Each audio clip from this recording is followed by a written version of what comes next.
My name is Savannah, and I am 30 years old. I am sitting in my Manhattan penthouse on the top floor, a property worth $5 million. It is exactly my 5th wedding anniversary, and I am staring at a picture of my husband's mistress. The girl is lounging on a pristine beach in Maui, wearing a unique diamond necklace that was supposedly custom-made for me. I did not shed a single tear. I did not throw my wine glass against the wall. Instead, I calmly took a sip. I opened a secure folder on my laptop and began the methodical process of destroying his entire life. Before I tell this story to the end, let me know in the comments where you are watching from right now. Leave a thumbs up and subscribe to the channel if you have ever had to utterly destroy a partner who foolishly mistook your generosity for weakness. This evening began with quiet anticipation. My penthouse, which I personally had renovated and designed from the absolute ground up, was bathed in the soft glow of the New York City nightlights. As an investor dealing in luxury real estate, I know perfectly well how to create spaces that exude power and elegance. From the floor-to-ceiling windows, there was an impressive panoramic view of the city skyline and the Hudson River. It was a view that my husband, Trent, loved to show off to his friends at his elite business club. Trent is a vice president at a well-known investment fund. That title sounds incredibly impressive until you look closer at the actual numbers hiding behind his custom-tailored suits and arrogant smirk. I ordered a very expensive dinner. I opened a rare bottle of Napa Cabernet and prepared to spend my anniversary alone. Trent had called me 3 days ago. He sounded appropriately stressed and full of remorse. He claimed that a massive financial crisis had erupted at his firm's San Francisco branch. He told me he had to fly to the West Coast immediately to contain the situation, promising he would make it up to me the second he returned. He even mentioned an anniversary gift, a limited edition diamond necklace that he supposedly ordered a few months ago. He said the jeweler was putting the finishing touches on it, and that it was definitely worth the wait. I believed him completely.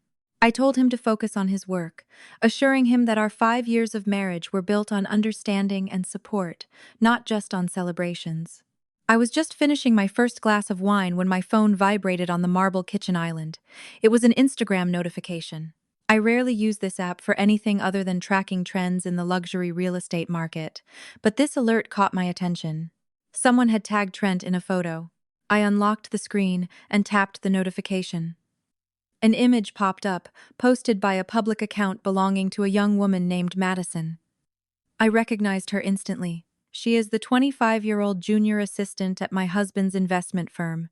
She was always far too friendly at corporate holiday parties, constantly laughing at Trent's mediocre jokes and looking at him with wide, admiring eyes. In the photograph, Madison was posing on a wooden deck suspended over turquoise water. The location tag clearly screamed Maui, a place completely disconnected from any financial crisis in San Francisco. She was wearing a tiny white swimsuit. She held a tropical drink in her hand and flashed a triumphant smile at the camera. But it was not the white sand or the crystal clear water that made my heart stop. It was the jewelry resting on her collarbones. I zoomed in on the image, and my eyes traced the sharp, undeniable details. It was a teardrop-shaped diamond, surrounded by a delicate halo of crushed emeralds, suspended on a platinum chain. It was the exact same unique design whose sketches Trent had shown me months ago, a jewel that was supposedly inspired by the green dress I wore on our first date. The necklace he promised was waiting for his return in the safe of a Fifth Avenue jeweler. And yet, here it was, glittering in the tropical sun, adorning the neck of a junior assistant who was currently having the time of her life on my anniversary trip. The caption under Madison's photo was the ultimate insult. It read, "Celebrating life and love in paradise with the most generous man in the world. Some things are simply worth the wait." As I sat there staring at the screen, a new notification slid down from the top of my phone. It was a text message from Trent. I opened it, reading the words while the image of his mistress remained burned behind my eyelids. "I am so sorry, honey," the message read. "The financial crisis at the San Francisco branch is an absolute nightmare. I am stuck at the office, pulling an all-nighter with the board of directors. I feel awful that I am missing our anniversary.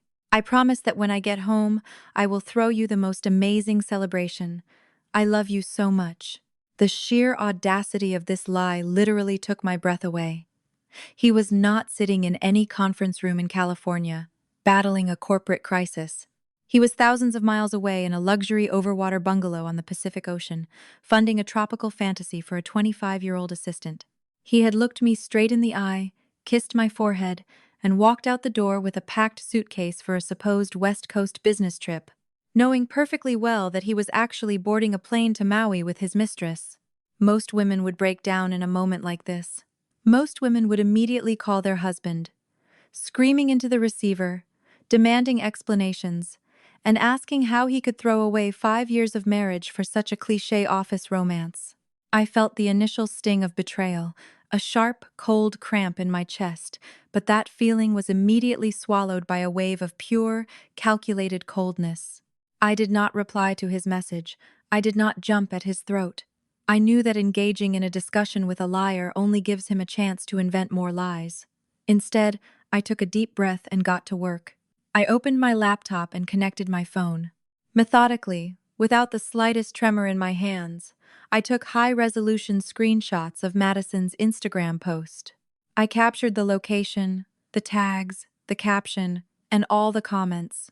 I went through her recent stories, downloading videos of the luxury resort, the expensive dinners, and the undeniable reflection of Trent in a glass door in one of her clips. I created a new encrypted folder on my secure cloud drive and dumped every single piece of evidence into it.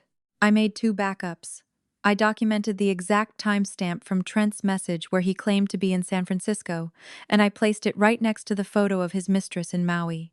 As I watched the progress bar finish uploading the files, a dangerous calm washed over me. Trent thought he had played this masterfully. He believed he had successfully left his wealthy, understanding wife at home, while he could enjoy the company of a young, easily impressed mistress abroad. He was incredibly arrogant, but this arrogance blinded him to one powerful, undeniable reality. He forgot who truly held the keys to his entire kingdom. He was about to learn an incredibly brutal lesson about what happens when you bite the hand that feeds your entire existence. The sharp vibration of my phone on the marble island interrupted the silence of my penthouse. The screen lit up with a name I had tolerated through clenched teeth for the last 5 years. Barbara, my mother-in-law. I let the phone ring twice. I took a slow, measured breath to compose myself, then swiped my finger across the screen, answering the call. Savannah, sweetheart. Barbara's voice flowed from the speaker, dripping with an overly sweet concern that never truly masked her deeply hidden condescension. Trent just texted me about that horrible crisis at the San Francisco branch. I am just calling to check on you. It must be so hard spending your 5th wedding anniversary all alone. I leaned against the counter, and my gaze drifted back to the glowing laptop screen where her precious son was smiling happily on a tropical beach. "This is certainly not how I imagined this evening, Barbara," I replied. "Well, you have to be understanding," she continued, her tone transitioning smoothly from fake sympathy to blatant lecturing. "Trent works his fingers to the bone to provide this beautiful lifestyle for you. That firm demands absolutely everything from him. You really must make sure to show him how much you appreciate his sacrifice once he gets back. Not many men have the immense self-discipline to afford a penthouse like yours." I took another sip of Cabernet, allowing the rich, dark liquid to wash over my tongue. I smiled at the empty room with a cold, razor-sharp smile. Barbara loved playing the role of the matriarch basking in success. She worshipped her son, seeing him as a titan of business, a brilliant financial mind who had graciously elevated me to his social level. She had absolutely no idea that her perfect son was actually a bankrupt fraud. While Barbara kept blabbering about Trent's incredible work ethic, my thoughts drifted to the reality from 3 years ago. A reality that Trent had begged me to keep an absolute secret to protect his fragile ego. Back then, Trent was not providing us with anything at all. He was a desperate, sweat-drenched wreck of a man, drowning in a catastrophic ocean of debt. He had secretly bypassed corporate security protocols, leveraging his own assets in a series of highly speculative and incredibly reckless investments. When the market crashed, it wiped him off the face of the earth. He was facing not only total financial ruin but also potential criminal charges and the irreversible destruction of his career. He came to me literally falling to his knees, crying on the floor of our previous, much smaller apartment, and begging to be saved. I was already highly successful by then. My business of buying, renovating, and selling luxury real estate in the most exclusive neighborhoods of New York had generated massive capital. I had the cash to bail him out, and because I loved him, I did it quietly. I paid off every single one of his catastrophic debts. I saved him from public humiliation. I saved him from prison. I gave him a second chance at life. But above all, I am a businesswoman. I do not invest blindly, and I certainly do not throw millions of dollars in the face of a guy who has proven he cannot manage his own portfolio. In exchange for this bailout plan, I forced a total restructuring of our financial lives. Barbara was currently melting into praises over the fact that her son put a roof over my head, completely unaware of the fact that every square inch of this $5 million penthouse I stood in was 100% owned by a limited liability company of which I was the sole shareholder. I was the owner of the cars. I owned the vacation properties. I controlled the main bank accounts. This whole wealthy persona of Trent, the designer suits he wore to impress his mother, the expensive watches he flashed in my face at the business club, and the black credit cards he used to buy his Mistress tropical drinks in Maui. It was all just a carefully orchestrated illusion, entirely sponsored by my own money. He was just a kept man playing dress-up in a kingdom I had built, and in which I graciously allowed him to live. "Are you still there, Savannah?" Barbara's sharp voice snapped me out of my reverie and brought me back to the present. "I hope you are not sitting there feeling sorry for yourself. A good wife knows how to support her husband's ambitions."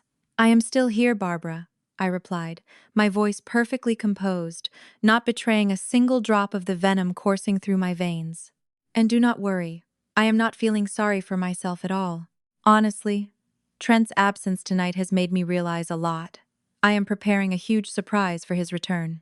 "That is what I like to hear," a smug Barbara said, fully satisfied that she had successfully brought me into line. "Make sure the house looks perfect. He will be exhausted." "Oh, the house will look exactly as it should," I promised. I hung up and put the phone down. Barbara's blind arrogance was a perfect reflection of Trent's arrogance. They both believed I was just a quiet, submissive accessory to his greatness. They mistook my discretion for submission and my silence for weakness. Trent used my money to fund his betrayal, assuming my love would keep me docile and oblivious. He was about to find out that the same mind that saved him from total ruin could plan his destruction with even greater efficiency. The time of being a supportive wife was officially over. It was time to become a ruthless landlord. I tapped the phone screen, deleting Barbara's name from the call log, and immediately opened my favorites list. I pressed the icon with the name Harper. Harper is 32 years old. She is the wife of my older brother Hunter and the most terrifyingly brilliant real estate lawyer in all of Manhattan. As a proud black woman who had clawed her way to the very top in a ruthless, male-dominated legal world, Harper did not tolerate fools and absolutely despised Trent.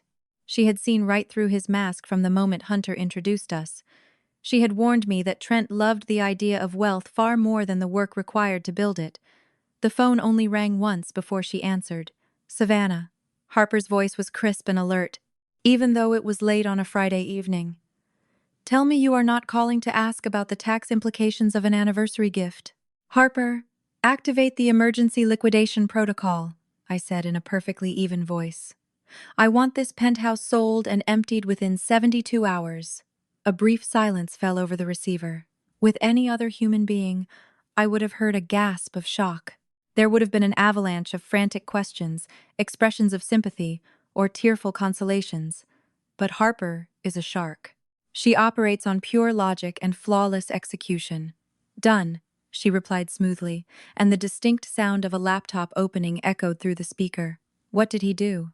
"He is currently in Maui with his 25-year-old assistant," I stated, walking over to the floor-to-ceiling window and looking down at the glittering city grid below. "He bought her the custom-made diamond necklace that I was supposed to receive today. He just texted me that he is pulling an all-nighter in San Francisco trying to contain a financial crisis." A sharp, humorless laugh came from Harper's end of the line. "San Francisco. That is practically offensive in its lack of creativity. Does this idiot realize he is handing us the verdict of his own financial execution on a silver platter? He thinks he is untouchable, I said, watching the headlights of cars moving like tiny ants far below my tower. He thinks I am blindly in love and too busy with my own projects to notice where the money flows. I need this property off our books, Harper. I want clean cash, and I want him to return to an empty concrete box. You have the prenuptial agreement secured, correct? Harper asked, her tone shifting smoothly into pure legal strategy. It has been locked in a safe deposit box since the day you drafted it 3 years ago, I reminded her. When I pulled Trent out of his catastrophic debt, it was Harper who structured the entire bailout. She drafted a contract so ironclad, so profoundly ruthless, that it practically required Trent to sign away his own soul. The clause regarding infidelity and financial recklessness was her absolute masterpiece. It explicitly stated that any proven marital betrayal or hidden financial liabilities would result in the immediate forfeiture of all marital assets. Trent had signed it blindly, desperate for my cash to save him from the prosecutor. He traded his past rights for a temporary lifeline, and Harper designed this entire trap with flawless precision. He did not even bother to read the fine print because his arrogance convinced him he would never get caught. I am opening the digital file right now, Harper said, rapid keyboard tapping filling the background. Because the penthouse is fully owned by your LLC, we do not need his signature, his consent, or even his knowledge to initiate the sale. Legally, he is nothing more than a guest in this house. A guest whose invitation has just been permanently revoked. I want a cash buyer, I instructed her, my voice echoing slightly in the massive, quiet living room. No mortgages, no bank approvals, no 30-day waiting periods. I need someone who can drop $5 million by Monday morning. A 72-hour cash turnaround for a luxury penthouse is a tight deadline, even for my network, Harper noted, though there was not a shadow of doubt in her voice. But New York is full of wealthy men with massive egos who love trophy properties. I will start making calls this second. I have a private list of high-net-worth clients who keep liquid assets specifically for discrete opportunities exactly like this. Make sure whoever buys it understands the time frame well, I said, pacing across the American walnut floors I had personally selected. I want to be on a plane leaving the country before Trent's return flight touches the runway at JFK. Where are you flying? Harper asked. To Napa Valley, I answered without hesitation. I have a private estate there that Trent knows absolutely nothing about. Another one of those quiet investments he never bothered to ask about because his head was shoved too deep inside his own ego. Perfect. Drink wine, eat pasta. Let me handle the bloodbath here, Harper said. A dangerous note of excitement crept into her professional tone. I will also begin the process of completely severing your financial streams. Tonight, I am freezing his access to your secondary accounts. I will leave his primary credit card active only long enough for him to rack up a massive bill in Maui. As soon as he crosses a suitably high balance, I will revoke his authorized user status. He will be legally responsible for that debt and will have absolutely zero access to your funds to pay it off. I smiled at the sheer genius of her cruelty. You are an artist, Harper. I just hate watching a parasite feed on a queen, she replied smoothly. Start packing your personal items, Savannah. Take only what matters. Leave everything he bought, everything he touched, and everything he values. I will get a moving crew to the penthouse tomorrow morning to remove his trash. We are going to erase him. Keep me updated on the buyer, I said, already turning toward the master bedroom. You will have a name and a cash offer before breakfast, Harper promised. Have a good evening, Savannah. This is the last evening you will ever spend as Trent's wife. A dead silence fell over the receiver. I lowered the phone, feeling a massive surge of adrenaline replace the initial shock of the evening. The mourning period for my marriage lasted exactly 5 minutes. I was not going to shed a single tear over a man who treated my loyalty like a blank check. I walked into my massive walk-in closet and pulled a sleek black designer suitcase from the top shelf. I started packing, moving with surgical precision, leaving behind every trace of the life I had built for Trent. The countdown had officially begun. The morning sun was barely peeking over the Manhattan horizon when the quiet chime of the private elevator sounded. I stood by the kitchen island with a fresh cup of black coffee in my hand, watching the brushed steel doors slide open. Harper stepped into the foyer, looking like a lethal weapon wrapped in a perfectly tailored crimson suit. Her heels clicked sharply against the marble floor, exuding absolute, uncompromising authority. But it was the man who confidently strode in right beside her that brought a genuine smile to my face. Carter. 45 years old, Carter was a billionaire real estate magnate with a reputation for eating his competition for breakfast. He was entirely self-made, staggeringly successful, and completely immune to the fake posturing of men trying to climb the social ladder. More importantly, he was Trent's absolute worst nightmare. At the elite business club where Trent spent entirely too much of my money trying to look important, Carter was the undisputed king. Trent practically worshipped him, constantly hovering around his table, practically begging for a shred of recognition or an invitation to a round of golf. Carter usually responded by treating Trent like an annoying butler. He casually dismissed his unsolicited investment advice and regularly humiliated him in front of the club's most influential members. The fact that Harper had selected him as our primary buyer was a move of pure, vindictive genius.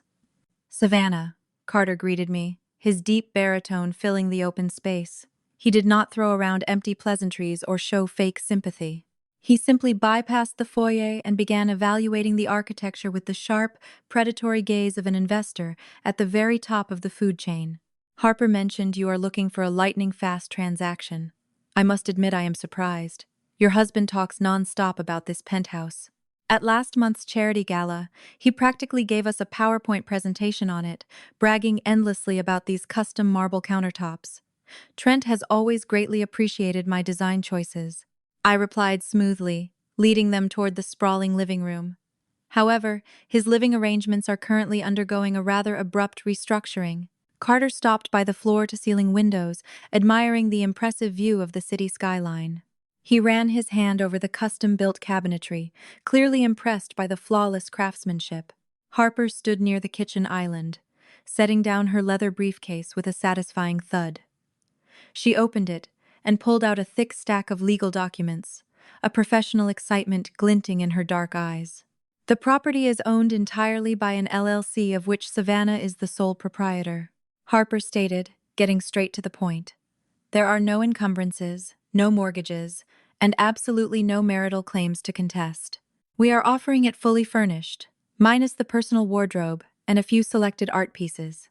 The asking price is $5 million, non-negotiable, but the time frame is the real catch."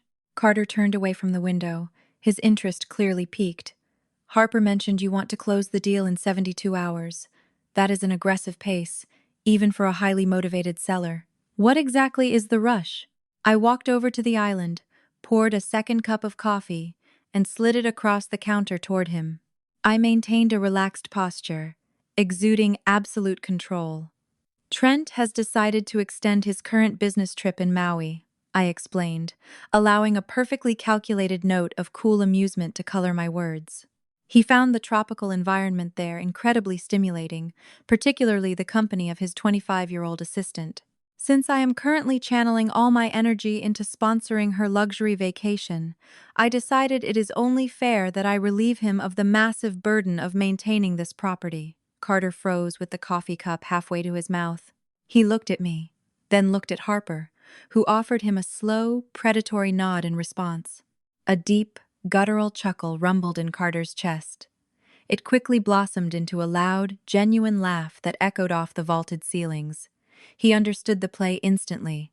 He knew exactly what kind of man Trent was, a weak, arrogant poseur desperately trying to project power. The realization that this entire wealthy facade was one giant fraud, entirely sponsored by the brilliant woman standing right in front of him, was incredibly amusing to this titan of business. But the real hook was the sheer humiliation that would follow. Carter realized that if he bought this property today, Trent would return from his illicit romantic getaway to discover that his most prized possession, the very symbol of his fake empire, was occupied by the one man who already made him feel completely worthless. This was not just a real estate transaction. It was a spectacular psychological execution. The guy will come back from those islands of his and try to tap his card on the private elevator reader, Carter murmured, a wicked glint dancing in his eyes. And he will stumble right into my security detail waiting in the lobby. That is exactly the vision we had in mind, Harper said, tapping her flawlessly painted nail against the pristine stack of contracts.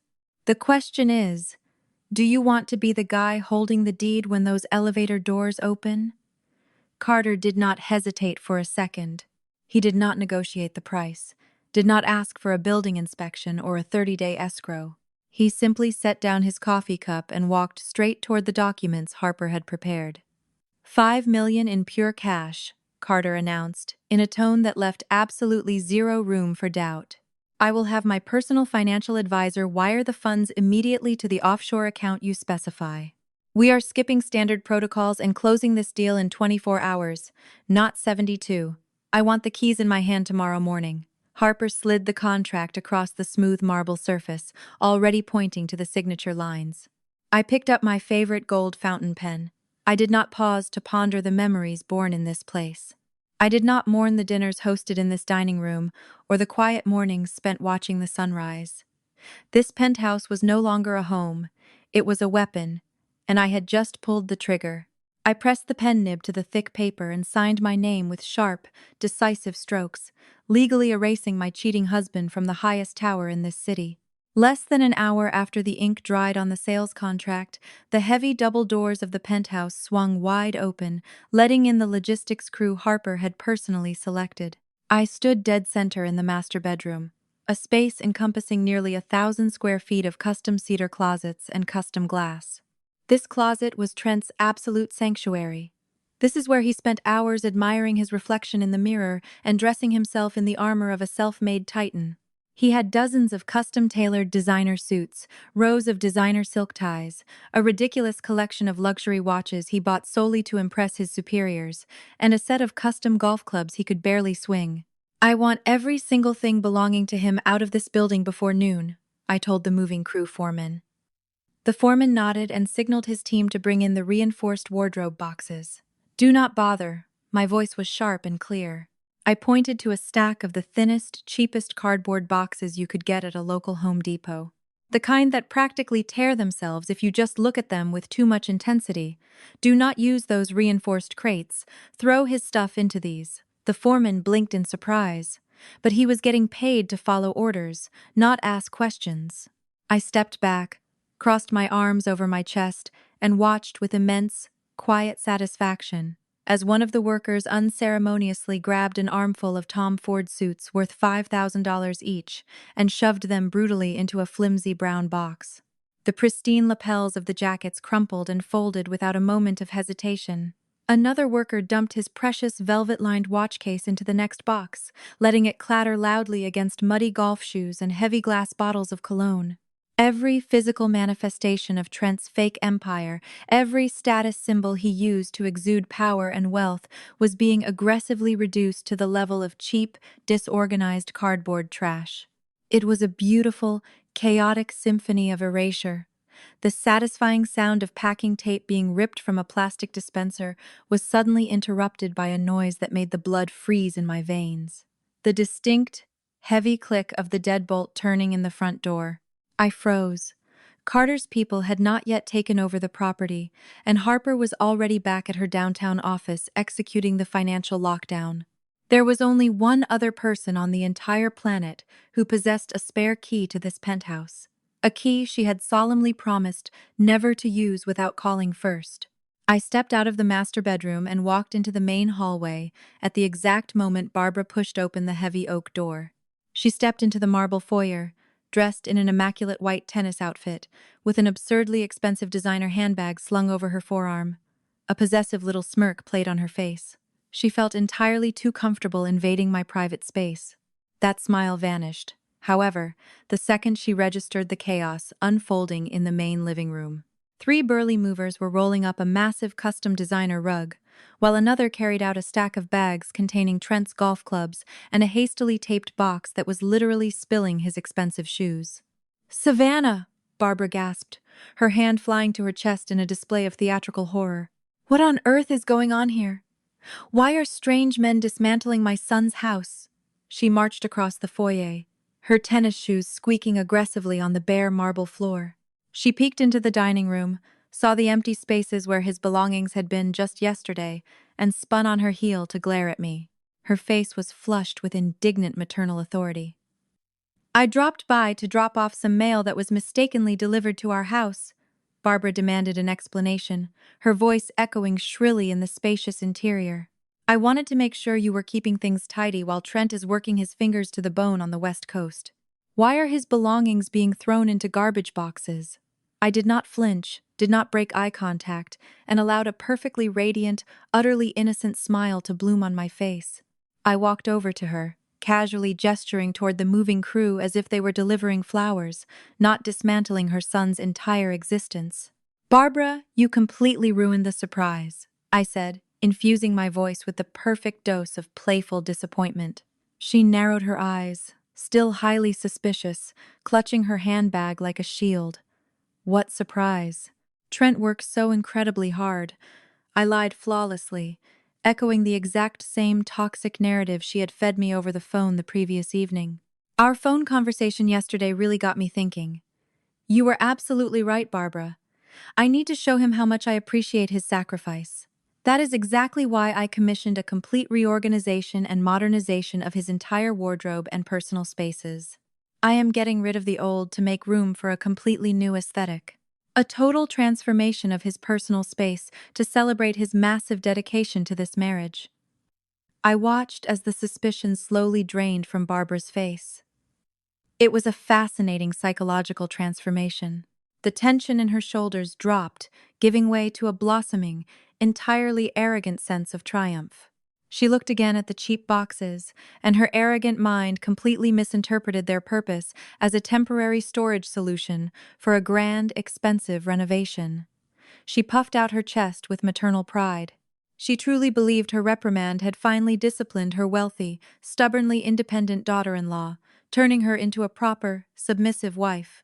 "Well," Barbara said, correcting her posture with a smug little smile, "it is about time you realized what kind of man you married, Savannah. Trent deserves a home that reflects his premier status, and he deserves a wife who puts his comfort first. I am glad you finally took my advice to heart." "I am taking it very much to heart," I assured her, my tone light and agreeable. "Making sure his environment is perfect is the absolute minimum you can do while he shoulders the massive financial weight of this household," Barbara added, unable to resist one more condescending remark. "He is building an empire for you." "I completely agree," I replied, holding her gaze with a steady, unblinking focus. "I promise you, Barbara, that when Trent steps through those elevator doors, his environment will perfectly reflect exactly what he deserves." Barbara offered me a slow, patronizing nod of approval. She felt incredibly powerful, completely unaware of the fact that she was standing in the middle of her son's financial graveyard. "Keep up the good work, sweetheart. I will not disturb you any longer. Tell him to call his mother as soon as he lands." She spun on her heel and walked out the front door, slamming it shut behind her with a final click. I stood in the quiet foyer for a long moment, listening to the sound of ripping packing tape in the adjacent room. The sheer irony of her parting words tasted like sweet victory. She wanted me to be a good wife. I was simply being an exceptional wife by making sure my cheating husband learned the most valuable lesson of his life.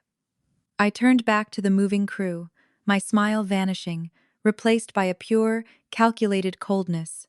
"Pick up the pace," I ordered the foreman. "I want his trash out of my building within the hour." The movers practically tripped over themselves to speed up. I watched them tape up the last of those flimsy brown boxes, the cardboard already bowing under the weight of his custom designer leather shoes. My phone vibrated in my blazer pocket. I pulled it out, unlocking the screen to see a highly encrypted notification from my offshore banking app.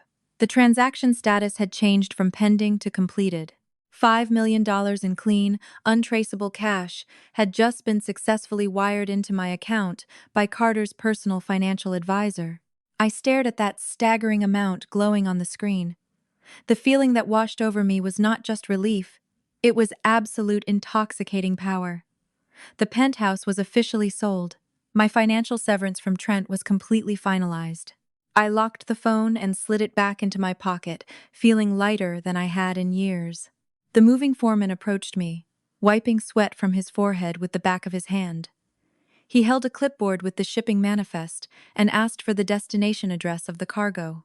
I reached into my designer purse and pulled out a single printed sheet of paper, handing it to him along with a cheap matte aluminum padlock I had bought for $5 at a local hardware store. He looked at the address and blinked, clearly confused by the location. It was not a luxury, climate-controlled storage facility in a prestigious neighborhood. It was a run-down, rust-covered storage complex surrounded by a chain-link fence located in one of the most notorious, dangerous, and industrial outskirts of New Jersey. The facility had absolutely no climate control, no security cameras, and was famous for its notoriously leaky roof. A damp, freezing concrete box was exactly where his silk ties, velvet watch cases, and custom-made golf clubs would rot in the moisture. I told the foreman to throw the boxes inside, lock the rolling metal door with that aluminum padlock, and bring that one single key back to Harper's downtown office. He swallowed hard, nodded without asking any further questions, and signaled his men to roll the last heavy carts out the front door. The heavy oak doors closed behind them, leaving me in absolute silence.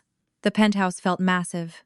Now that it was stripped of all the garbage that was an extension of Trent's gigantic ego, the air immediately felt cleaner.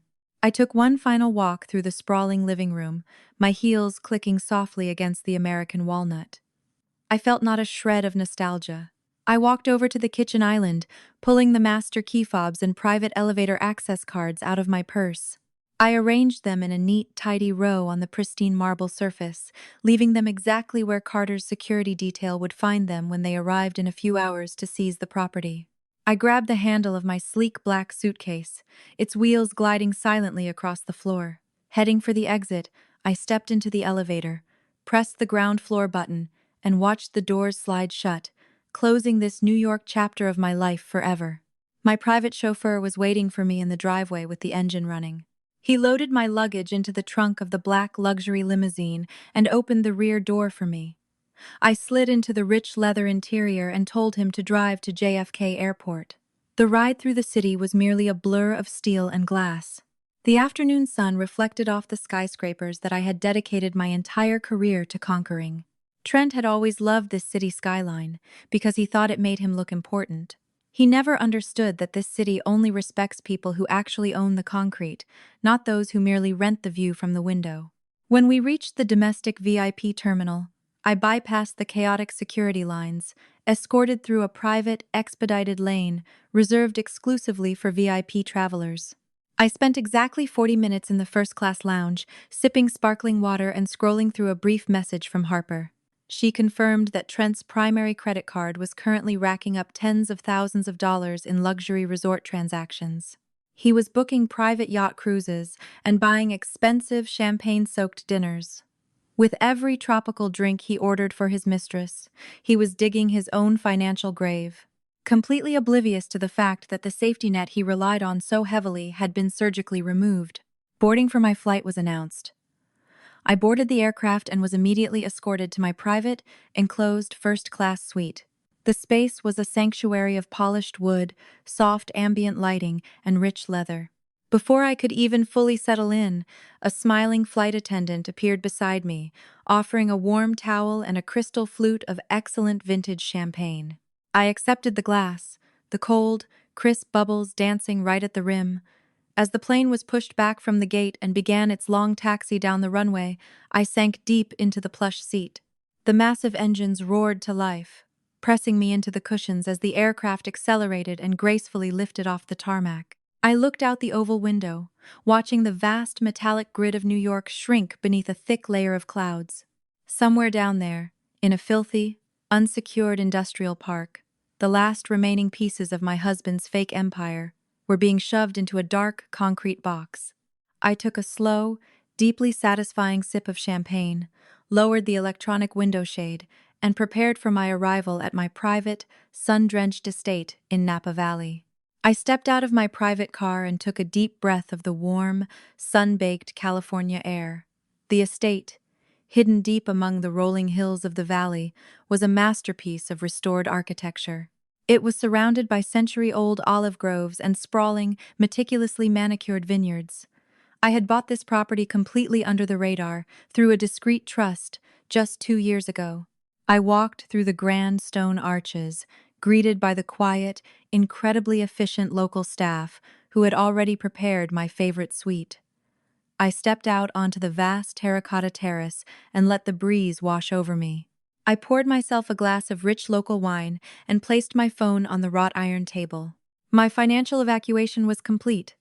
The trap was perfectly set. All I had to do now was sit back and watch it snap shut. Thousands of miles away, suspended high above the freezing expanse of the Pacific Ocean, my soon-to-be ex-husband was giving the performance of his life. I did not need to be in the cabin of the plane to know exactly how he was acting.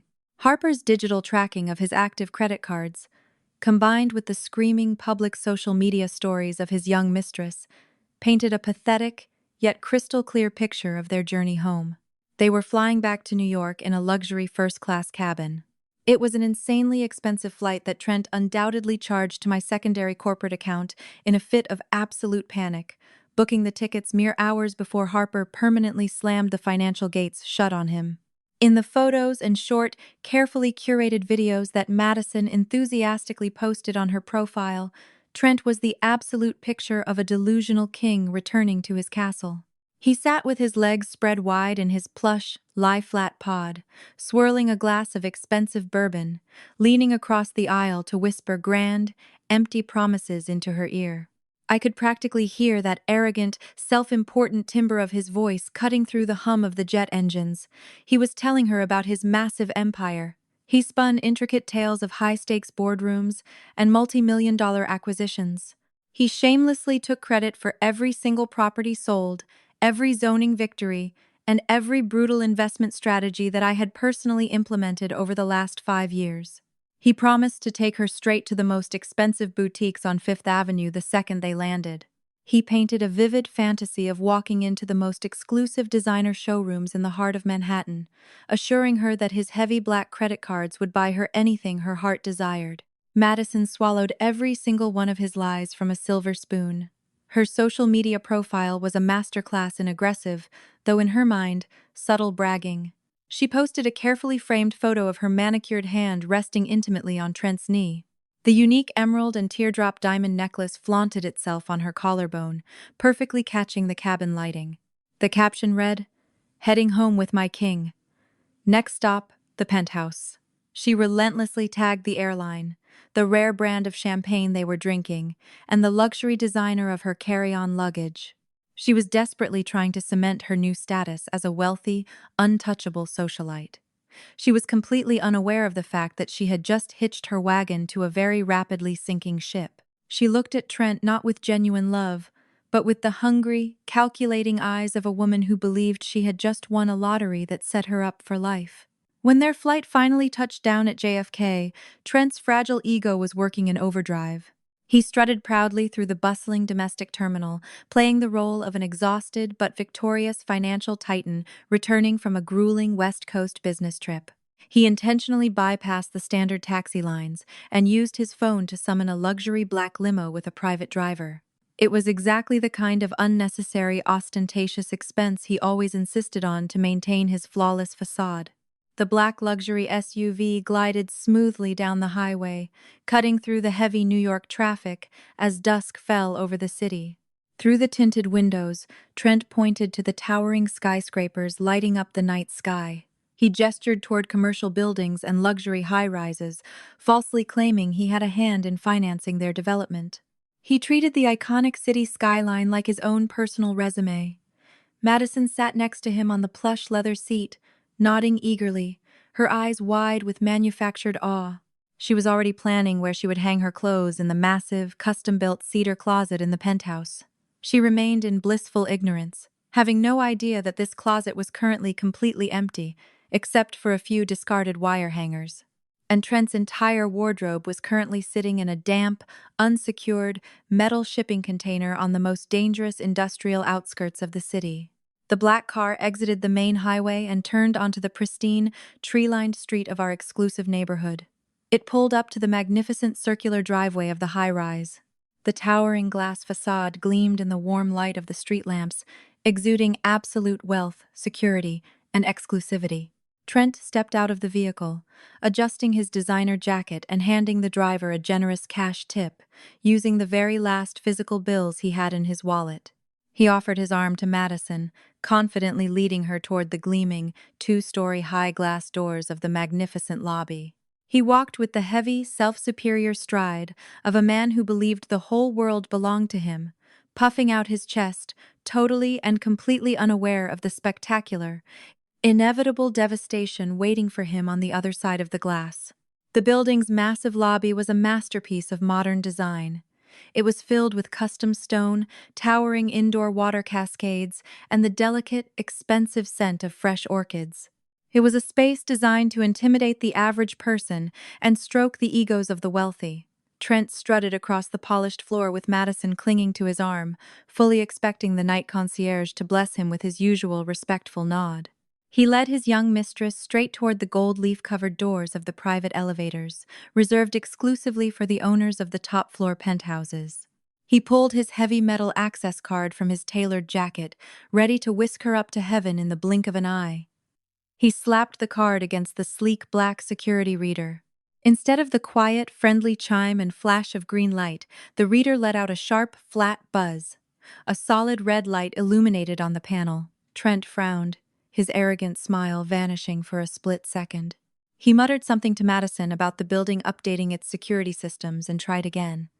He pressed the card flat against the sensor, holding it there. Buzz! Red light. Access denied. A hot prickle of irritation flashed across his neck. Madison shifted her weight from foot to foot, her joyful anticipation dimming for a moment. Trent tried a third time, swiping the card with aggressive force, scratching the reader with its metal edge. The panel flashed bright red, openly mocking his efforts. The doors remained completely sealed shut, and his face was washed with a sudden hot flush of embarrassment. He hated looking like a fool, especially in front of a woman he had spent the last 10 hours desperately trying to impress. He abandoned the elevators and stormed toward the main reception desk, his expensive leather shoes clicking loudly in the quiet lobby. The night manager, an elegantly dressed man who had always treated Trent with the utmost respect, looked up from his monitor.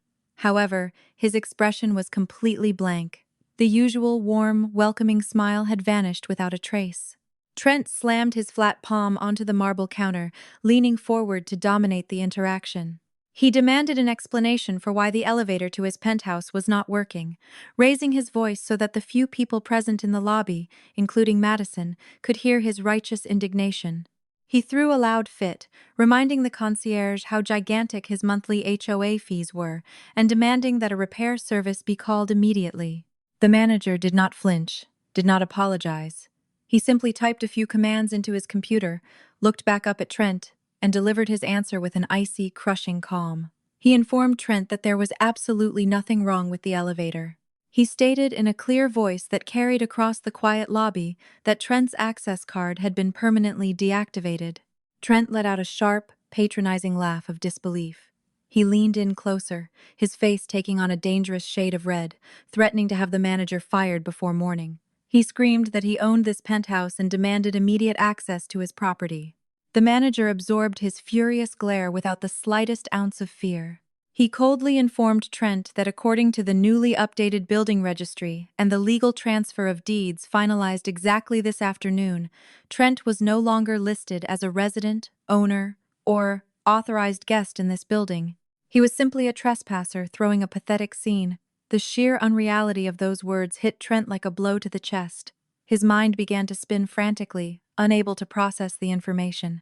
He turned to look at Madison, whose blind admiration was rapidly evaporating, turning into a deep, uncomfortable confusion. Trent completely lost control of himself. He started screaming, hurling threats and insults, demanding that the building superintendent be dragged out of bed, yelling that this was some gigantic legal mistake and that someone was going to pay dearly for this humiliation. Right in the middle of his pathetic, unhinged hysterics, a quiet, melodic chime echoed through the lobby. The gold leaf-covered doors of the private elevator slid open smoothly. Trent froze, his tirade catching in his throat. He spun around, fully expecting to see a security guard or a maintenance worker. Instead, Carter stepped out into the lobby. The billionaire real estate magnate, He looked completely relaxed. He was wearing a casual, insanely expensive cashmere sweater and tailored slacks. In his right hand, he held a heavy crystal tumbler filled with amber scotch. He exuded an aura of relaxed, unquestionable power. He looked like a man who had just finished an incredibly satisfying dinner in his own home. Trent stared at him with his mouth slightly open, his brain literally short-circuiting. Seeing his ultimate rival, the man who constantly humiliated him at the business club, coming down from his own private elevator was a psychological impossibility. Carter took a slow sip of scotch, and his sharp, predatory eyes locked onto Trent. A slow, wicked smile bloomed on his face. He walked directly toward the lobby desk, the air around him thickening with supreme confidence.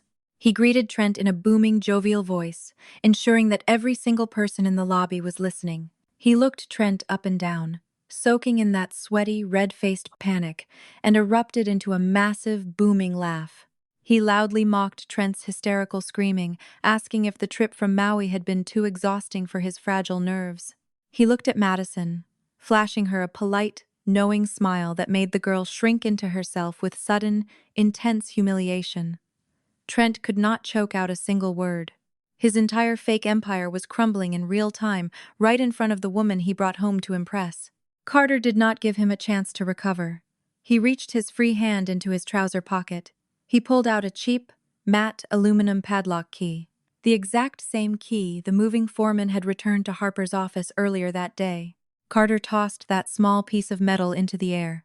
It hit the pristine marble floor with a sharp, pathetic clink, sliding across it until it stopped right at the tip of Trent's imported custom leather shoe. Trent looked down at that cheap key, completely paralyzed. Carter took one last deliberate sip of scotch and delivered the final blow, his voice ringing out with absolute devastating triumph. "Your ex-wife says hi. Thanks for the discount on my new place." The silence that fell after Carter walked away was absolute. I did not need to stand in that marble lobby to know exactly how the next few minutes played out. The building's high-resolution security cameras, which Harper's team had already secured for our legal files, captured every single agonizing second of his downfall in crystal-clear detail. Trent stood completely frozen, staring at the cheap aluminum key lying by the toe of his expensive leather shoe. It was a pathetic, lightweight piece of metal, a sharp contrast to the heavy gold access fob he had proudly carried for the last 3 years. He slowly bent down to pick it up, his hand shaking so violently he almost dropped it a second time. The reality of his situation crashed down on him like a concrete wall. Pure, unfiltered panic finally broke through his arrogant facade. He dropped his designer travel bag and frantically began digging through his jacket pockets for his phone. His fingers slid across the glass screen as he desperately scrolled through his contacts looking for my name. He pressed the call button and held the device to his ear, his breathing shallow and rapid. He fully expected my phone to ring. He expected me to answer, perhaps in tears, giving him a chance to weave another web of masterful lies to dig himself out of the corner he was in. Instead, he was greeted by the flat, robotic tone of the carrier's automated voicemail. "The number you have dialed does not exist." He pulled the phone away from his ear, staring at the screen in pure disbelief. He hit redial. The same robotic voice delivered the exact same crushing message. He tried my secondary business line, disconnected. He tried calling Harper's office, but the call was immediately forwarded to an after-hours legal answering service. His safety net, that massive, unconditional financial and emotional cushion I had created for him, had been surgically removed without a single warning. Beside him, the atmosphere was undergoing a rapid, highly volatile shift. Madison had watched this entire exchange with Carter in stunned silence, but the gears in her head finally started turning. She was a woman who had strategically attached herself to a man, believing he was a business titan. She had endured the long flight back from Maui, dreaming of sprawling closets and endless shopping sprees. Now she stood in the lobby, watching her supposed king panic over a disconnected phone number and a cheap padlock key. Her blind admiration evaporated instantly, replaced by cold, hard calculation.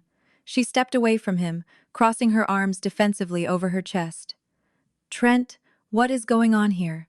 She demanded an explanation, her voice sharp and hostile. "Who was that guy? Why did he call her your ex-wife? Why are we standing down here instead of going up to your penthouse? Trent turned to her, sweating profusely in the harsh lobby lighting.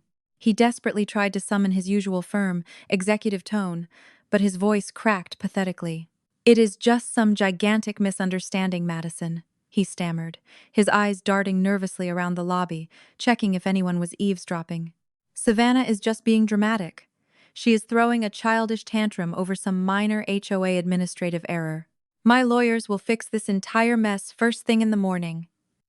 Madison was young, but she was not completely stupid. She looked at the red error light that was still glowing steadily on the private elevator panel, and then at the cheap aluminum key clutched in his trembling fist. She was not buying a single word of his pathetic excuses. Before Trent could spin another lie, the night manager cleared his throat, stepping out from behind the mahogany concierge desk, his posture stiff and highly professional. He politely but firmly informed Trent that since he was no longer an authorized resident, he and his guest had to leave the private premises immediately. He gestured toward the revolving glass doors leading to the street. Trent tried to play the status card one last time. He puffed out his chest and threatened to sue the entire property management company, but he had absolutely no cards left to play. The manager simply picked up the phone receiver from the desk and offered to call the police to assist them in leaving the building. Stripped of all his armor, Trent had no choice but to grab his bags and shuffle toward the exit, dragging a furious, humiliated Madison behind him. They walked through the sliding glass doors and stepped onto the sidewalk. The sharp, unforgiving New York wind hit them immediately. Madison, in her thin tropical travel clothes, shivered violently, glaring daggers at Trent as he pulled out his phone again. He decided his only option was to book a luxury suite at a five-star downtown hotel to salvage the evening and placate Madison. He opened his premium ride-hailing app to summon a black limo. He selected his primary credit card, linked to the corporate account, and clicked Confirm. A red banner flashed at the top of the screen. Payment declined. Trent blinked, assuming it was just a network error. He opened his digital wallet and selected his secondary platinum card, the exact same one he had used just yesterday to buy her expensive dinners by the Pacific Ocean. He clicked Confirm again. Declined. Please contact your bank. He tried a third card. Declined. He tried a fourth. Declined. Harper's financial guillotine had fallen with absolute terrifying perfection. Every single line of credit, no matter how small, tied to my assets, had been severed the second his balance triggered our fraud protection clauses. He had literally zero access to my funds. Madison peered over his shoulder, watching the sequence of bright red error messages light up his screen. The last shreds of her romantic fantasy shattered into a million pieces. With terrifying clarity, she realized that the man she had banked her future on was completely broke. Without working credit cards and with barely a scrap of physical cash in his expensive wallet, Trent was forced to step off the pristine sidewalk and physically flag down a standard, battered yellow cab. It was the ultimate walk of shame. He had to load Madison's pristine designer bags, which I undoubtedly paid for, into a cramped trunk that smelled faintly of stale cigarette smoke and old motor oil.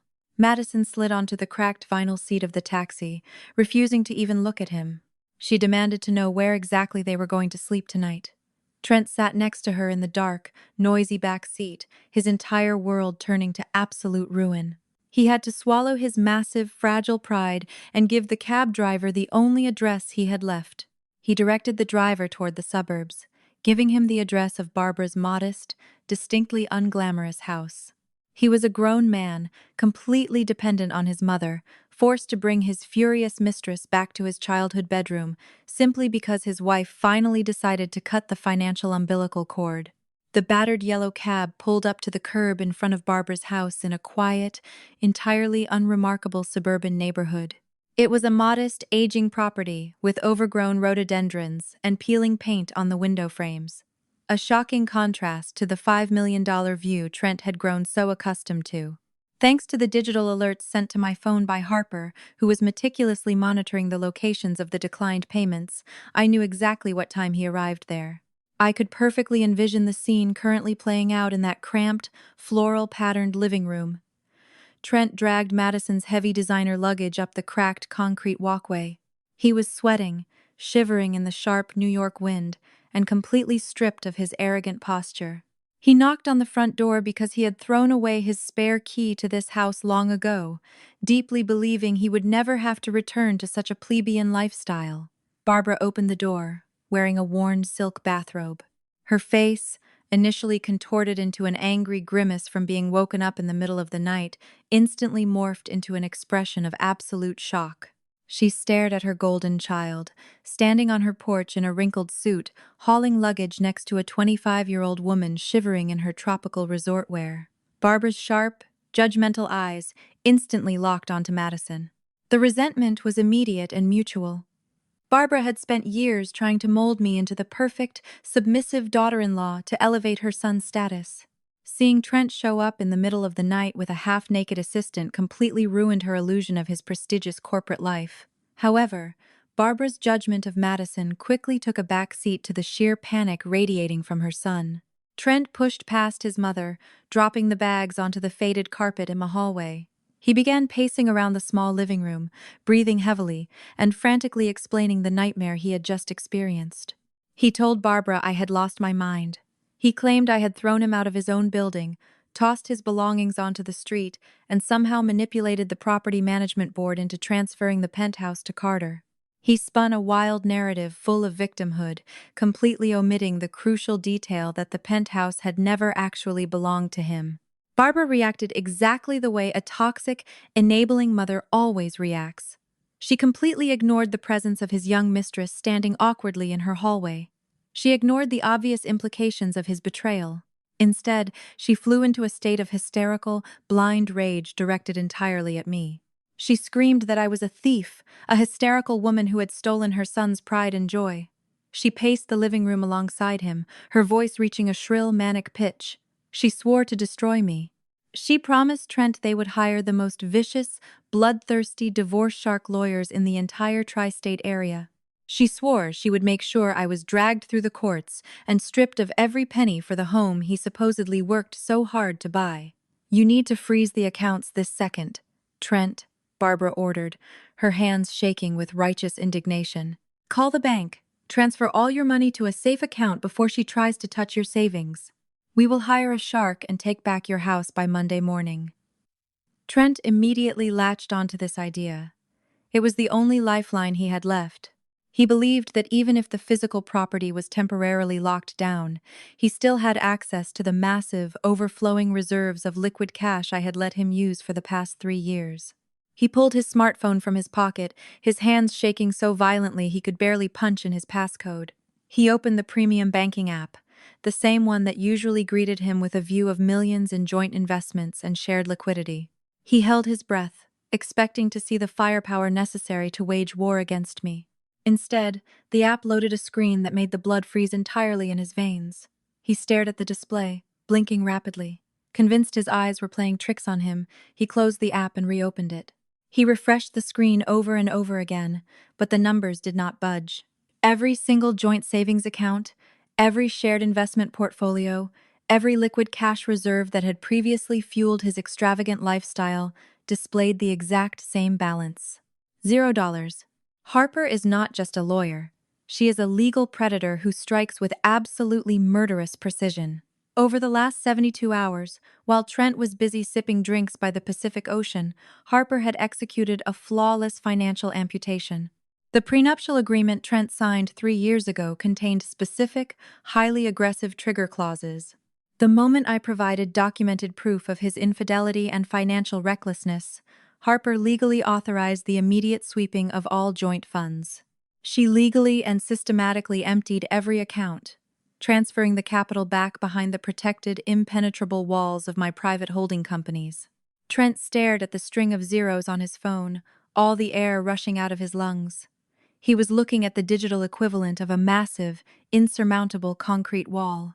He frantically tapped the screen, navigating to the one single account that was registered exclusively in his name.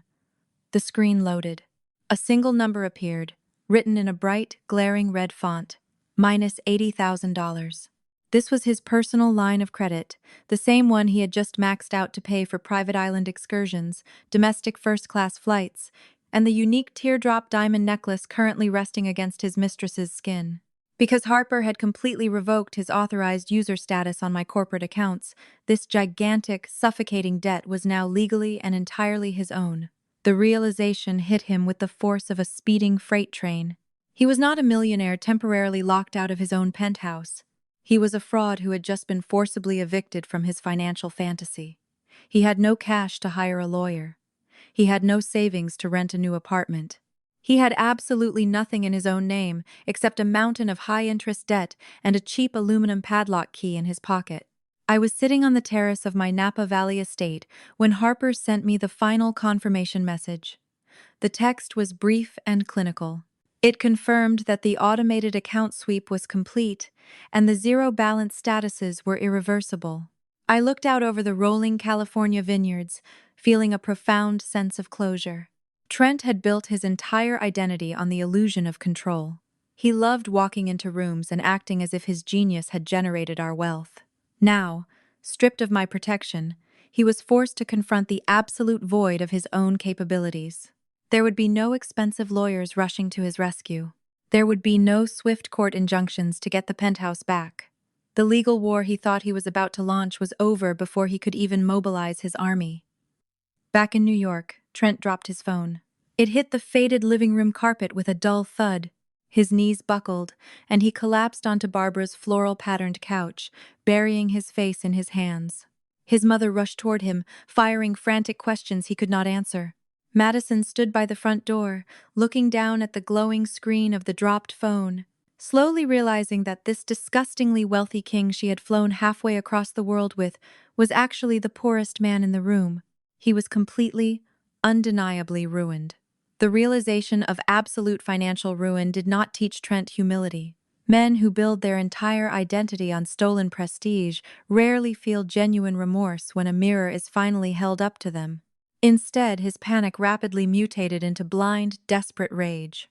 He was a cornered animal whose only remaining defense mechanism was his own bloated ego.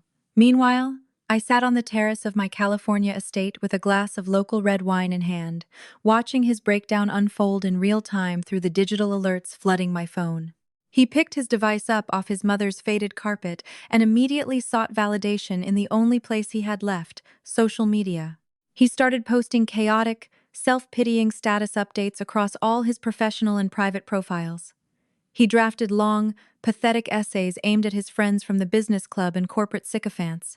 He claimed he had been completely blindsided and robbed by a narcissistic, manipulative spouse. He portrayed himself as a dedicated, hard-working husband who sacrificed his youth to build an empire, only to have his wealth maliciously stolen by a greedy woman. The sheer audacity of his posts was practically laughable. He was sitting in the suburbs with the mistress he had just taken on our 5th anniversary trip, publicly begging for pity over his supposedly broken heart. He was completely oblivious to the fact that the people reading his posts only respected the bank accounts he no longer possessed. In the elite circles we ran in, nobody cared about the sob stories of a guy whose credit cards were currently being declined all over town. When social media likes and superficial comments of support failed to soothe his bruised ego fast enough, he directed his hostility straight at me. My secure corporate inbox started pinging with a rapid-fire series of frantic, highly aggressive emails. He demanded his penthouse back immediately. He demanded access to his luxury cars. He threatened to march into my corporate headquarters and destroy my reputation in front of the board of directors. He promised to wage a legal battle that would leave no stone unturned and leave me penniless.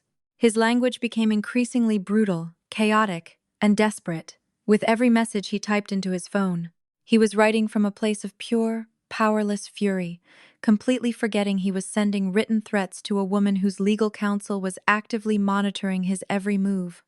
I did not reply to a single insult. I simply forwarded the entire batch of emails directly to Harper with one clear instruction: destroy him. Meanwhile, back in the cramped, floral-patterned living room of his childhood, Barbara was busy coddling her adult son.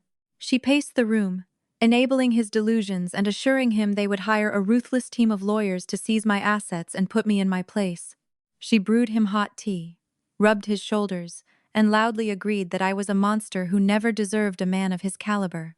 Madison stood silently in the corner of the room, arms crossed tightly over her chest, watching this incredibly pathetic display of a mother comforting a bankrupt middle-aged fraud. The illusion of the powerful titan she thought she was dating had completely evaporated.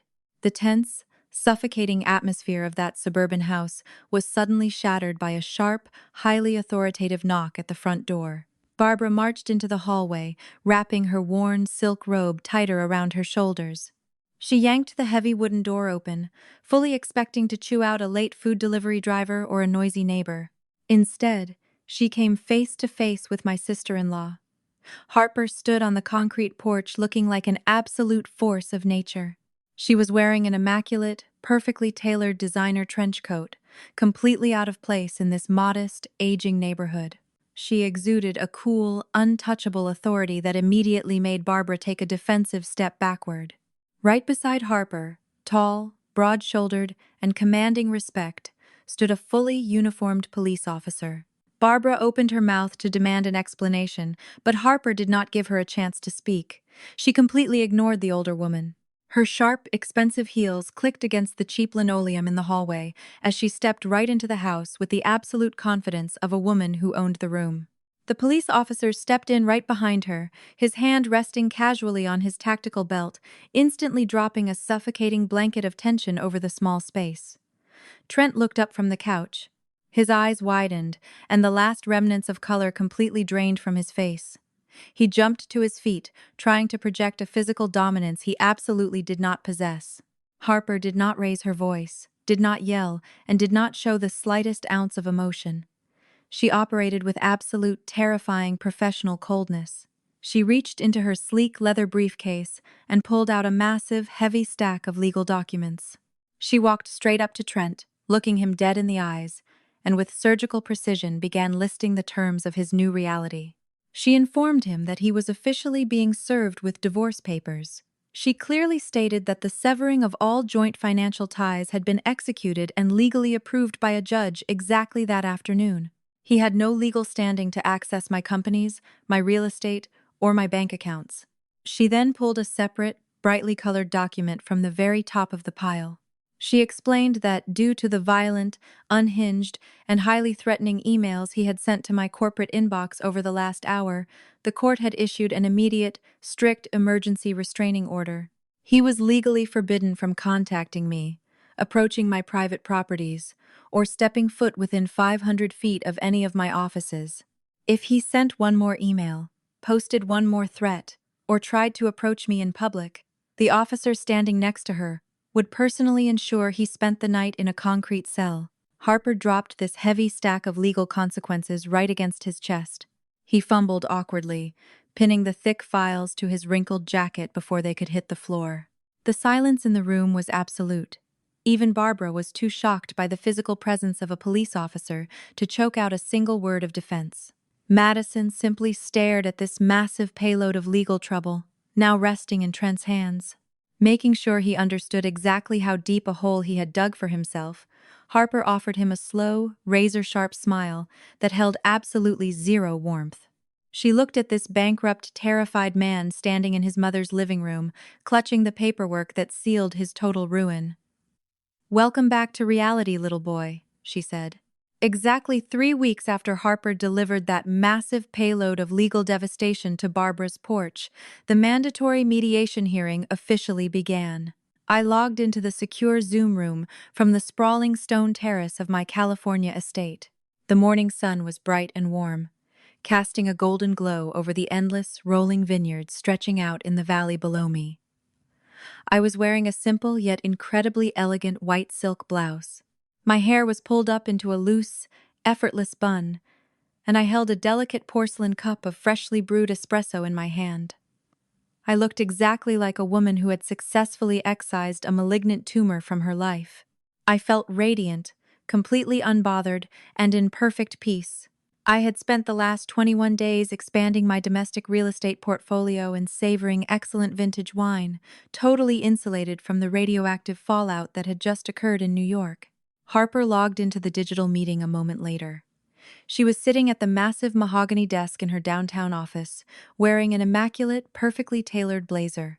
The impressive, towering city skyline framed her beautifully through the glass windows behind her. She looked like absolute legal royalty, exuding an aura of intimidating, flawless competence. We did not exchange a word, but a quick, knowing smirk flashed across her face when she saw my relaxed, sun-drenched posture. And then the third square appeared on the screen. The contrast was so sharp it was genuinely comical. Trent was logging in from a place that was undeniably his mother's basement.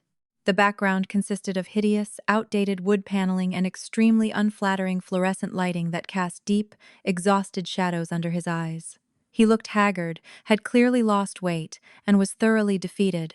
He was wearing one of those designer suits he had managed to salvage from the cheap cardboard boxes, but without access to an expensive dry cleaner or a proper closet, the wrinkled fabric hung awkwardly on his frame. He refused to look directly into the camera, his eyes darting nervously around his makeshift suburban dungeon. The final square lit up to reveal Trent's legal counsel. Since Trent had absolutely zero access to my liquid assets and was currently drowning in his own catastrophic credit card debt, he clearly had to scrape the absolute bottom of the legal barrel. He hired a guy who introduced himself as Bobby Campbell. Bobby was broadcasting from an incredibly cluttered, disorganized office that practically screamed pure desperation.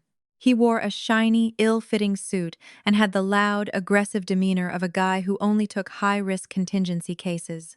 He was a cheap billboard lawyer, the type used to shouting down insurance adjusters and chasing quick settlements, totally and completely out of his depth in a multi-million-dollar asset dispute. Trent had undoubtedly promised this man a gigantic chunk of my fortune to secure his services, selling him a complete fantasy. The court-appointed mediator opened the session with a standard procedural greeting, but Bobby immediately hijacked the floor. He leaned aggressively toward the webcam, speaking in a booming, theatrical tone that was completely unnecessary for a digital meeting. He delivered a highly scripted, utterly delusional opening statement. Bobby painted a picture of Trent as a dedicated, hard-working corporate executive who had been maliciously blindsided and betrayed by a vindictive, calculating wife. He boldly declared that his client was the primary emotional and structural pillar of our marriage, completely ignoring the fact that his client was a bankrupt fraud. Without a hint of hesitation, this loudmouth lawyer laid out his aggressive, completely absurd demands. He demanded exactly 50% of the $5 million cash wire I received from Carter for the sale of the penthouse.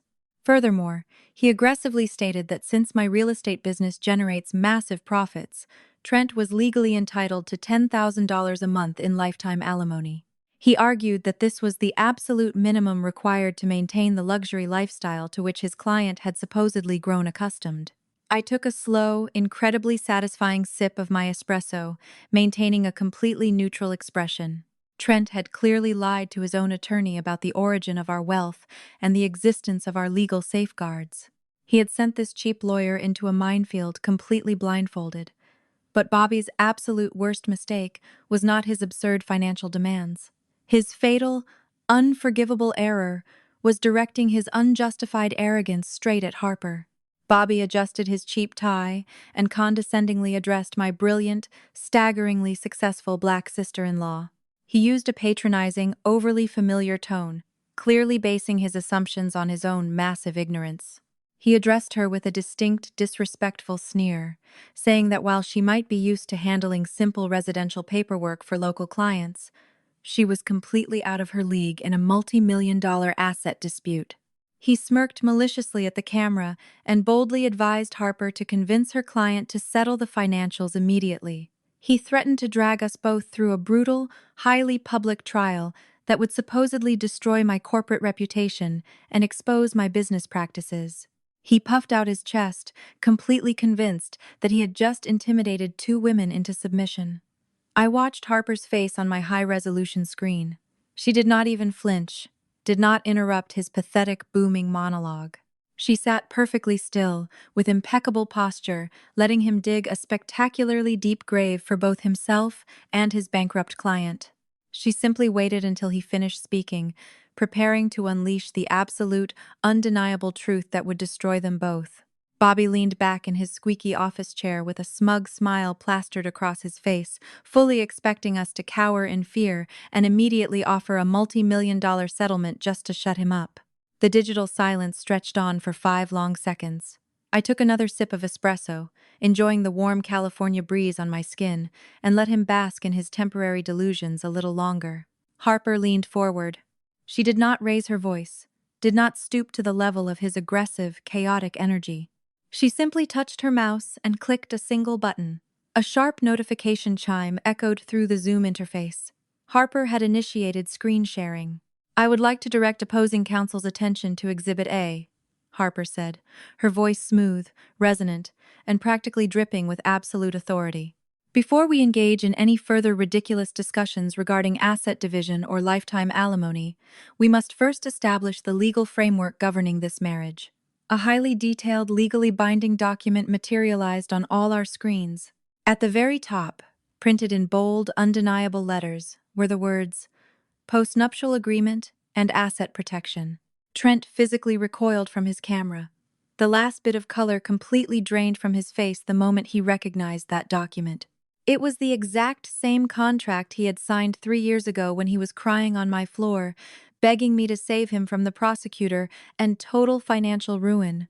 He was so desperate to secure my cash bailout that he signed away his entire future without reading a single page of it. Harper highlighted a specific section on the screen in bright yellow. "Mr. Campbell," Harper continued, addressing Bobby in a tone that made the title sound like the worst insult. "You are currently looking at a legally binding contract drafted exclusively by my firm and executed with full voluntary consent. I strongly advise you to direct your immediate attention to Section 4, Paragraph 2, the Infidelity and Financial Recklessness Clause." Bobby leaned closer to his monitor, squinting as he read the highlighted text. His confident posture began to stiffen. "Allow me to summarize it for your convenience," Harper offered, her voice echoing with murderous precision. "The clause explicitly states that in the event of documented proof of marital betrayal or unauthorized financial liabilities exceeding $10,000, Trent completely and irrevocably forfeits all rights to alimony, forfeits all rights to asset division, forfeits all claims against Savannah's corporate entities, her LLCs, and her private real estate. He walks away with absolutely nothing but the clothes on his back and the debts currently in his name." Bobby opened his mouth to object, to claim the document was egregiously unfair or signed under duress. But Harper was already 2 steps ahead of him. She clicked her mouse again. The screen split into 2 separate windows. On the left side, the ironclad legal contract remained. On the right side, a rapidly changing slideshow of high-resolution evidence began. Harper had created an absolute masterpiece of destruction. She displayed the time-stamped Instagram photos of Madison posing in Maui, wearing the unique diamond necklace. She displayed the official flight manifest proving that Trent and Madison traveled together in domestic first class.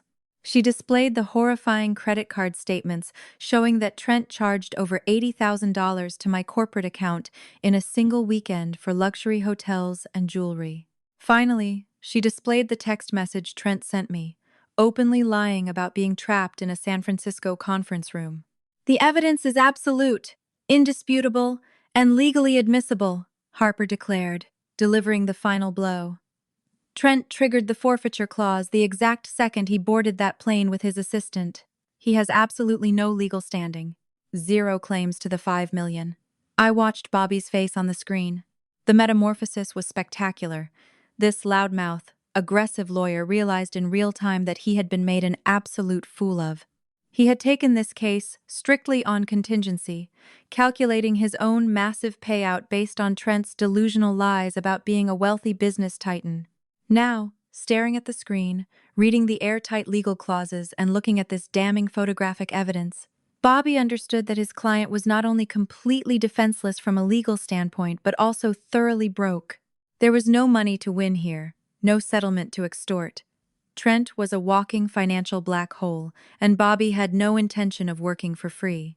Bobby ripped his headset off and shot a furious glare at Trent through the camera.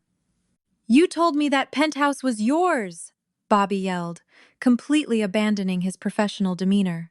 You claimed you were a senior partner at your firm and had liquid assets. You lied to me about your net worth. And you very conveniently forgot to mention an ironclad postnup that strips you of absolutely everything, Trent stammered, raising his hands defensively toward the camera. Bobby, wait, please. We can fight this. We will say she forced me to sign it. We can challenge the evidence. We can take this to court. With whose money? Bobby snarled, his face turning a furious shade of maroon. You are over $80,000 in debt, and you do not even have bus fare. I do not work for charities, and I certainly do not represent liars who waste my valuable billable hours. Bobby did not file a formal motion to withdraw with the mediator. He did not file any paperwork with the court. He simply glared back at the screen, shook his head in pure disgust, and slammed his hand down on his keyboard. His video feed went completely black. A small, quiet notification popped up in the center of the screen, informing us that Bobby Campbell had left the meeting. The digital silence returned, heavier and far more suffocating than before. The court-appointed mediator cleared his throat, looking incredibly awkward, and asked Trent if he had alternative legal representation to continue this mediation session. Trent did not answer. He stared at his blank monitor with his mouth slightly open, his chest heaving in rapid, panicked breaths. He looked at Harper's cool, triumphant face. Then he looked at me, sitting so beautifully in the California sun, entirely untouched by his chaos. He buried his face in his hands and began weeping openly. It was not a quiet, dignified cry. It was the loud, ugly, uncontrollable wail of a man who finally understood that his entire life was over. He had lost his home, his fortune, his reputation, and now his only remaining legal defense had abandoned him mid-sentence. I took another slow, deeply satisfying sip of espresso and watched on camera as my ex-husband hit the bottom. While Trent was drowning in the digital mediation room, the physical reality of his situation back in New York was rapidly deteriorating, spiraling into absolute chaos. The claustrophobic atmosphere inside Barbara's modest suburban house became incredibly toxic. Barbara, who had spent the last 3 weeks coddling her son and validating his delusions of a multi-million-dollar settlement, was finally forced to confront the frustrating reality of his presence. Her golden child had returned to his childhood bedroom, bringing his gigantic, humiliating failure right to her doorstep. Like any deeply toxic, enabling mother, Barbara refused to place the blame on the son she worshipped. Instead, she directed all her fierce, unbridled fury straight at the young woman sitting on her faded floral couch. Barbara openly despised Madison. She made absolutely no effort to hide her disgust. She slammed kitchen cabinets loudly and made sharp, passive-aggressive comments every time she walked through the room. Barbara blamed the junior assistant for everything. In her warped, completely delusional mind, Madison was the manipulative homewrecker who seduced her brilliant son and cost him his golden goose. Barbara truly believed that if Madison had not flaunted that diamond necklace on the internet, Trent would still be sitting comfortably in the $5 million penthouse, funneling my wealth straight into her own pockets. The mother-in-law made sure Madison felt entirely unwelcome, treating her like a cheap, temporary mistake that had ruined their family's legacy. Madison was 25. She was ambitious and highly calculating. She had endured the constant verbal abuse from Barbara for 3 weeks solely because she believed a massive financial payout was right around the corner. Trent had repeatedly promised her that the mediation session would secure them millions in liquid cash and permanent lifetime alimony. He swore that by the end of the month they would move into a luxury high-rise. But as the days passed and the tension in the house reached a boiling point, Madison's patience completely evaporated. On a certain Tuesday afternoon, while Trent was locked in the basement, frantically trying to find a new, even cheaper lawyer to replace the one who had just dumped him, Madison was left alone in Barbara's cramped guest bedroom. Trent had carelessly left his leather briefcase on the edge of the twin bed. This was the same designer briefcase he used to carry into his investment firm, a symbol of corporate power he no longer possessed. Fueled by growing suspicions and a desperate need for answers, Madison undid the brass clasps and opened it. She did not find impressive investment portfolios or luxury real estate brochures. She found a terrifying mountain of financial devastation. Madison pulled out the thick stack of legal documents Harper had delivered weeks ago. She read the postnuptial agreement, her eyes widening with every word as she scanned the ruthless clauses that completely stripped Trent of any marital assets. She found the formal divorce petition and the strict restraining order, but the most horrifying discovery was buried at the very bottom of the briefcase. It was a thick stack of bright red envelopes stamped from various top-tier banking institutions. Madison ripped them open, her heart hammering against her ribs. She stared at credit card default notices, final demands for payment, and absolute zero balances on his checking accounts. She found the billing statement for that specific platinum card he had used in Maui. The balance was a staggering minus $80,000. The custom teardrop diamond necklace resting on her neck, the domestic first-class flights, the romantic overwater bungalow. Absolutely none of it had actually been paid for.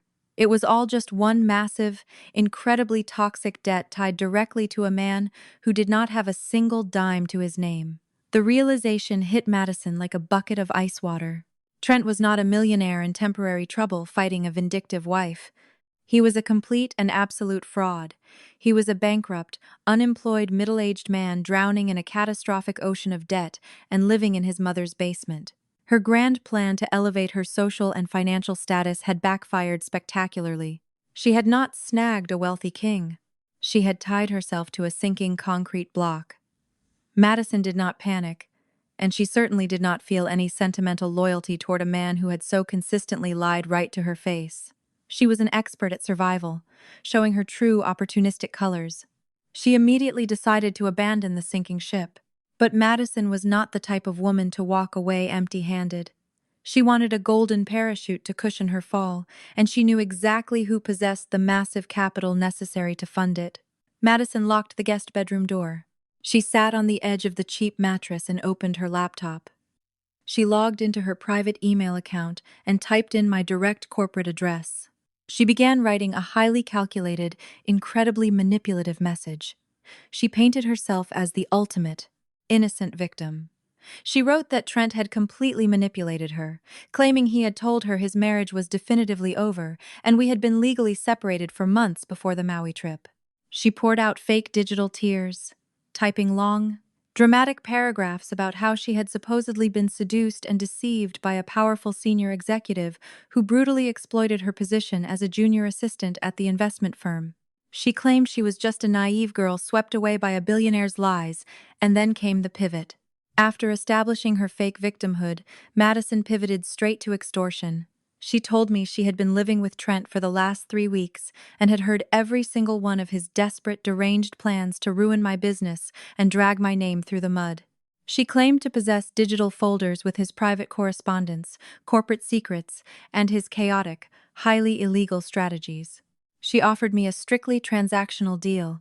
She promised to hand over all his private data, officially dump him, and sign any sworn affidavit my legal team could ever need to completely destroy him in court. All she demanded in exchange for her absolute loyalty was a clean, untraceable relocation fee of an even $50,000. She hit send, completely convinced that a wealthy, betrayed wife would gladly pay $50,000 to guarantee the absolute destruction of her cheating husband. Madison smiled, packed her expensive cosmetics into her designer makeup bag, and waited for my desperate reply. She had absolutely no idea she was trying to blackmail a woman who already held all the winning cards. The morning sun over the California Valley was sheer perfection. I was sitting at the wrought iron table on my private terrace, enjoying a shot of rich, dark espresso when a notification chimed on my laptop. It was an incoming message to my corporate address. I opened it and took a slow sip of coffee while my eyes scanned those desperate, highly calculated paragraphs from my husband's young mistress. Madison poured her heart into this spectacular piece of digital fiction. She wove a dramatic tale of being a naive girl manipulated by a powerful executive. She claimed Trent had lied to her. He told her our marriage was legally over and maneuvered her into this very uncomfortable dynamic. It was an almost laughable attempt at playing the victim, but the true comedic genius of her message was the ransom demand at the very end. She wanted $50,000 in clean, untraceable cash in exchange for her absolute loyalty and her testimony against him in court. She genuinely believed she had some sort of bargaining chip. She thought her behind-the-scenes knowledge about a bankrupt fraud was in any way valuable to the woman who had already completely, legally amputated him from her empire. I did not need a single ounce of her testimony. Harper had already secured 100% airtight legal dominance without needing to call a 25-year-old assistant to the witness stand. I did not write a reply. I did not offer her a single red cent. I simply clicked the forward button. I typed in Trent's private email address, followed by Barbara's contact info. I hit send, effectively tossing a lit stick of dynamite straight into that cramped suburban living room. I closed my laptop, leaned back in my chair, and let the breeze wash over my face. My job was completely done. Halfway across the country, the digital detonation occurred with flawless precision. Trent and Barbara were sitting in the faded, floral-patterned living room, both wallowing in their shared, toxic misery when their phones pinged in perfect unison. Trent snatched his device from the small table, desperate for any good news, hoping that perhaps his cheap lawyer had somehow found a miraculous legal loophole. Instead, he saw my name in his inbox. His heart leaped into his throat, foolishly believing I was reaching out to negotiate or throw him a lifeline. He opened the forwarded message. His eyes darted rapidly across the glowing screen, tracking every single word Madison had just secretly sent me. He read her pathetic attempts to distance herself from him. He read the ruthless character assassination, detailing his deranged screaming and calling him a manipulative liar.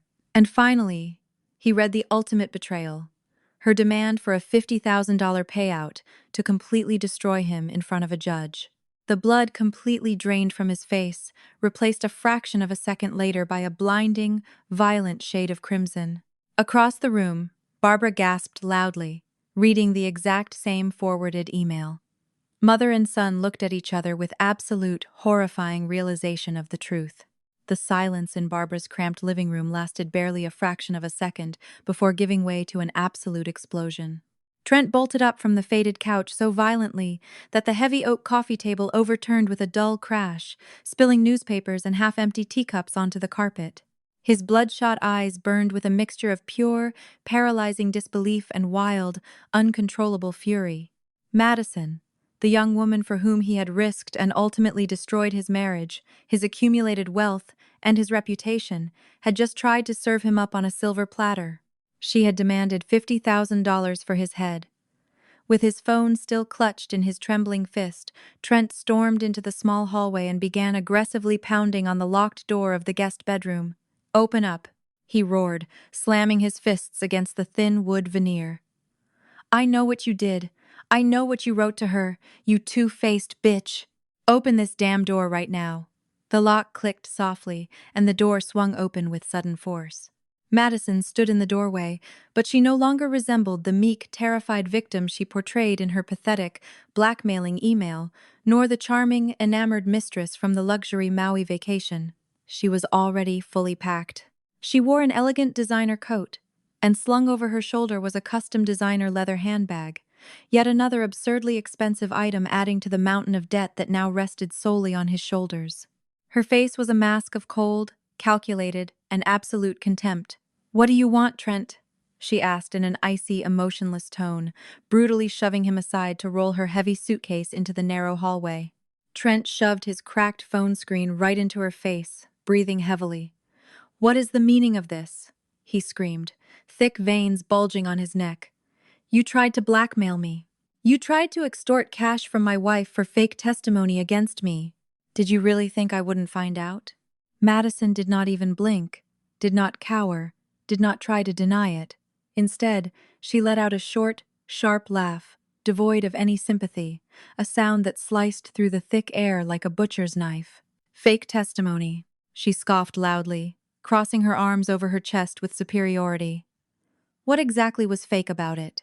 You are a bankrupt, pathetic fraud. You lied right to my face from day one.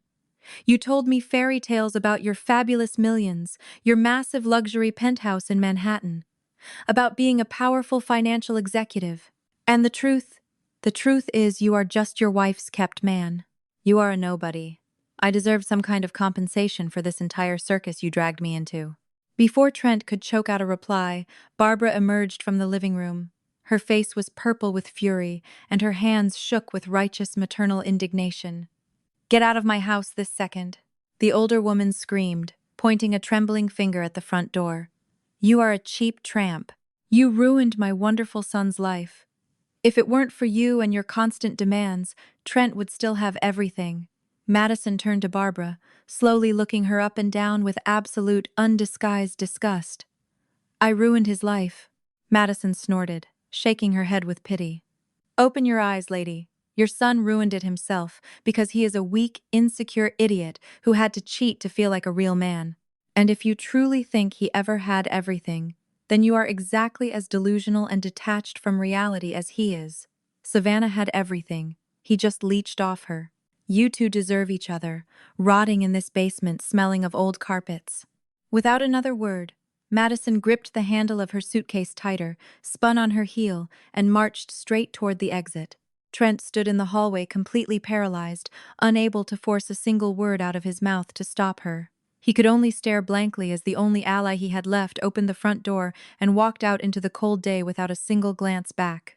The slam of the door echoed massively through the small, gloomy house like an executioner's gunshot. Barbara collapsed heavily onto the wooden chair in the hallway. She buried her face in her wrinkled hands and began weeping openly, pathetically. Desperately, for the first time in her life, she tried to absorb the brutal fact that everything she believed about her successful golden son was an absolute, gigantic lie.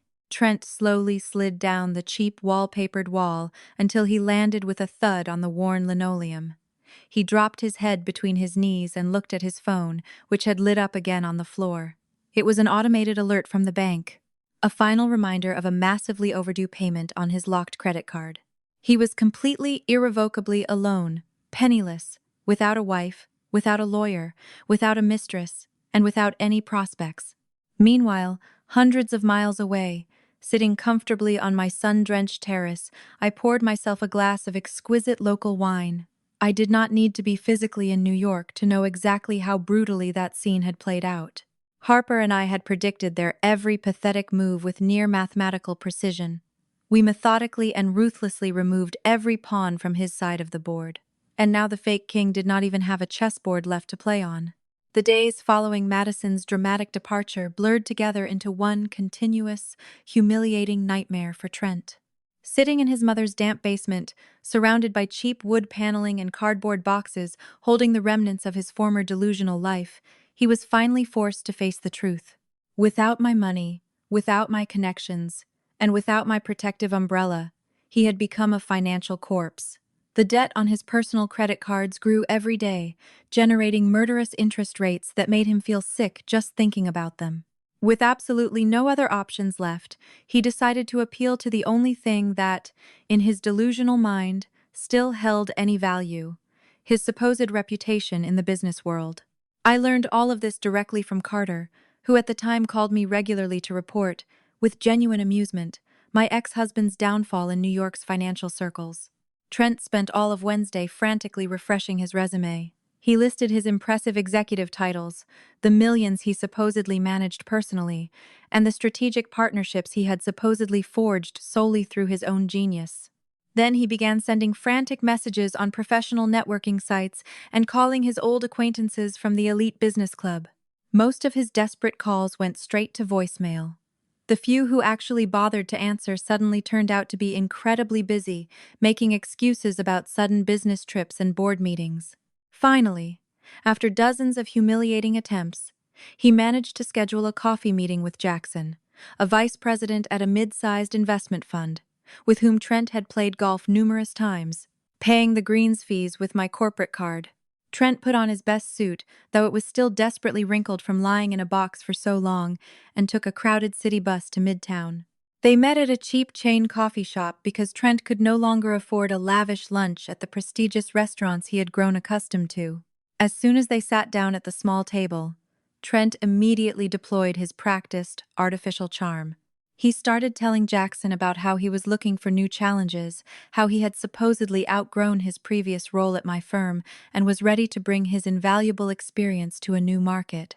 For 10 minutes, he rambled non-stop, presenting Jackson with delusional visions of his managerial talents, a pathetic desperation in his voice, begging for an executive position with a luxury salary. Jackson sat in absolute silence, slowly stirring his coffee. He did not smile. When Trent finally finished his monologue and fell silent with an expectant, forced smile, Jackson looked at him with an expression of absolute pity mixed with genuine embarrassment. He told him straight to his face that there wasn't a single firm in all of financial New York that would hire him even for the lowest intern position.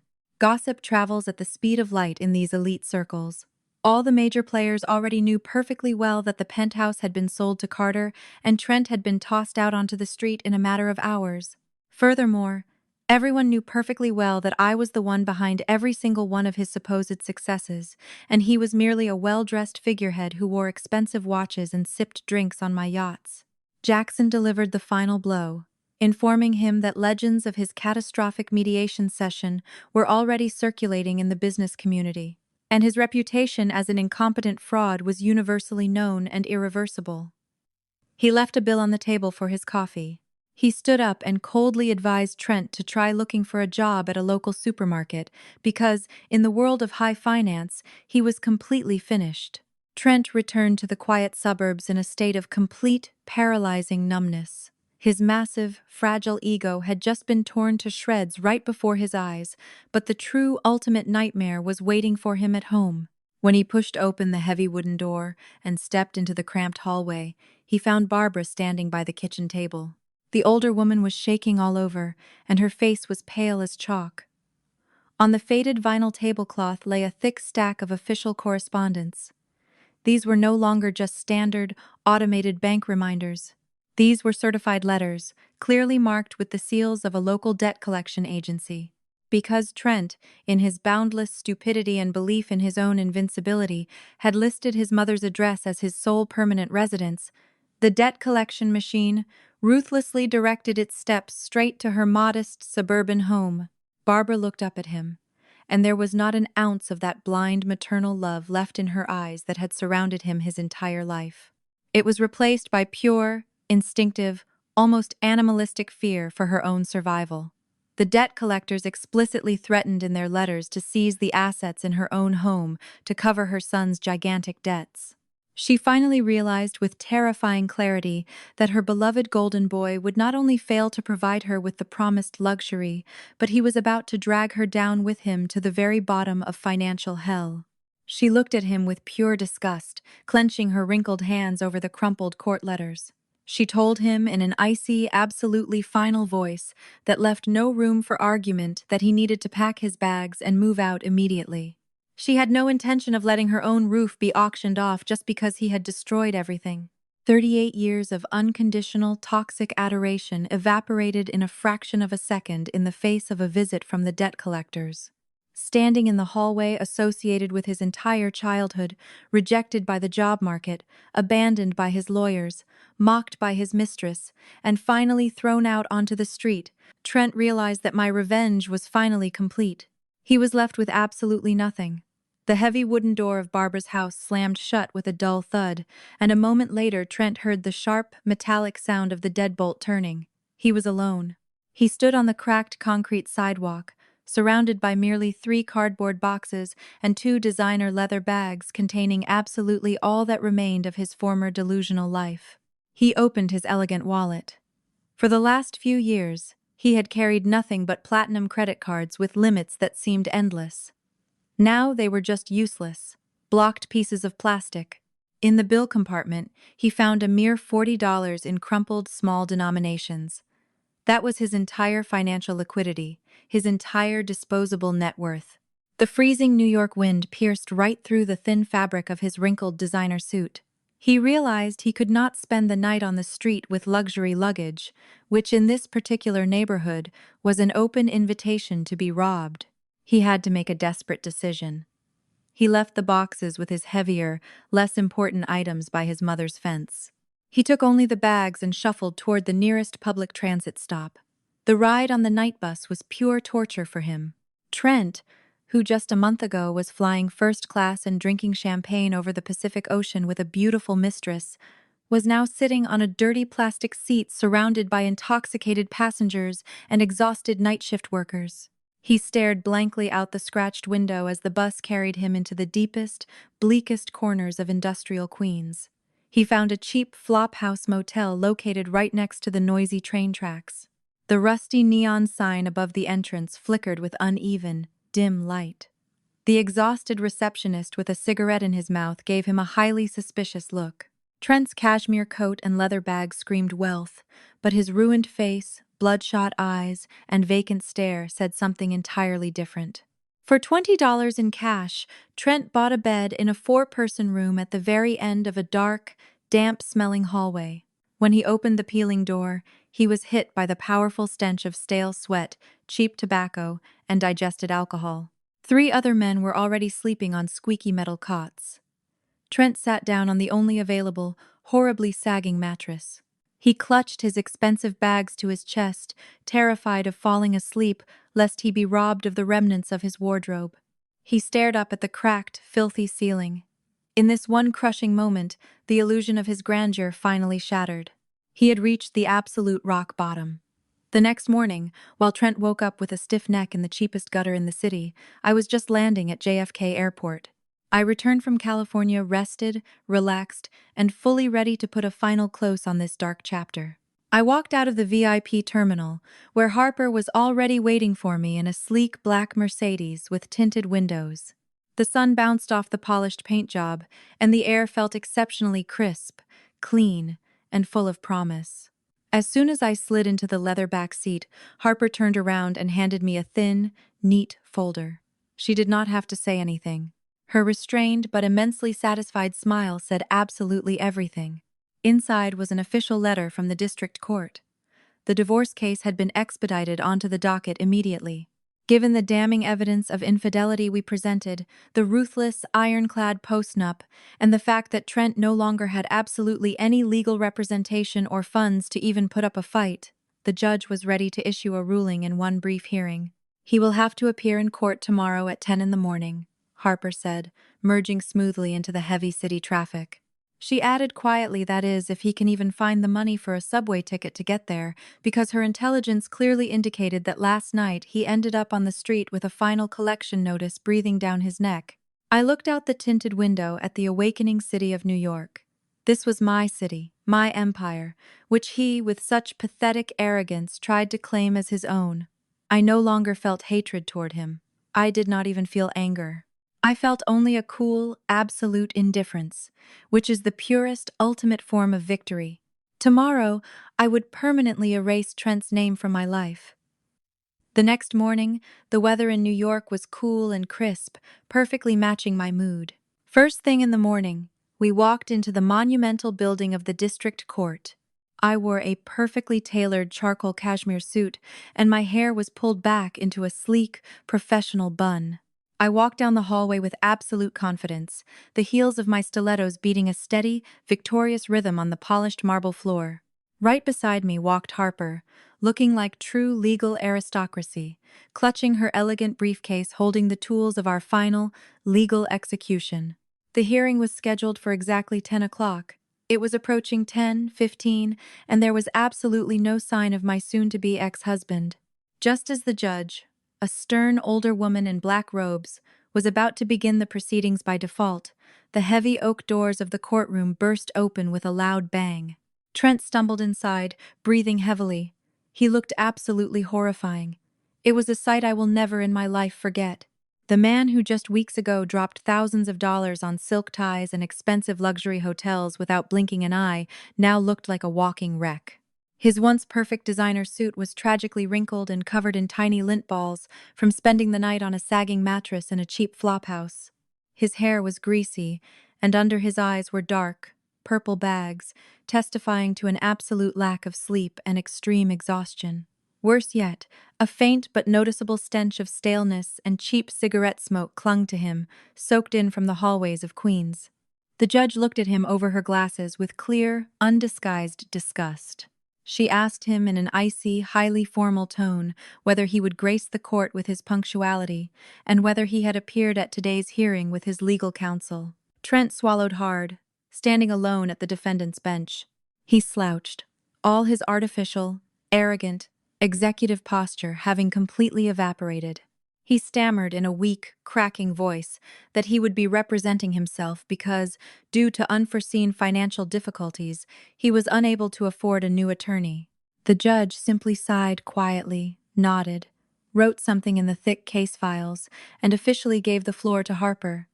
This was the moment Harper had waited for with practically murderous patience. She stood up with graceful elegance and began methodically, point by point, destroying absolutely every remnant of Trent's life. She placed the original notarized deed of our postnuptial agreement on the judge's desk, explicitly pointing out the same lethal clauses we had so brutally enforced.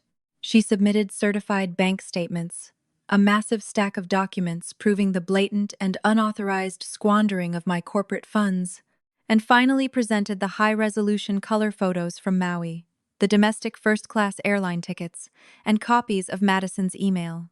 The evidence was so overwhelming, so absolutely bulletproof, that the judge didn't even bother asking any follow-up questions. She turned directly to Trent and asked if the defendant wished to raise an objection against the presented evidence of his blatant infidelity and gross violation of the asset protection agreement. Trent gripped the edge of the wooden bench so tightly his knuckles turned completely white. He looked desperately right at me, with the same pathetic, pleading look of a terrified boy that he used 3 years ago when I saved him from the prosecutor's wrath. But this time, there was not a shred of pity left in my eyes. There was only a cold, impenetrable wall of ice. He began speaking, frantically trying to weave the same delusional, self-aggrandizing narrative he had previously fed to his mistress and his mother. He tried to tell the honorable court that he was an integral, crucial part of my business, that he was the one who helped me build my real estate empire, that he was entitled to at least partial alimony so he could get back on his feet. Before he could really get going, the judge firmly slammed her open palm on the desk, brutally interrupting his pathetic monologue. She informed him in a sharp, authoritative voice that a courtroom is not the place for him to recite his literary fiction. She pointed out that all the financial documents clearly proved he had contributed absolutely not a single dollar of capital to my companies, and his signatures were clearly visible on the contract where he voluntarily and fully consciously waived any claims to my private wealth.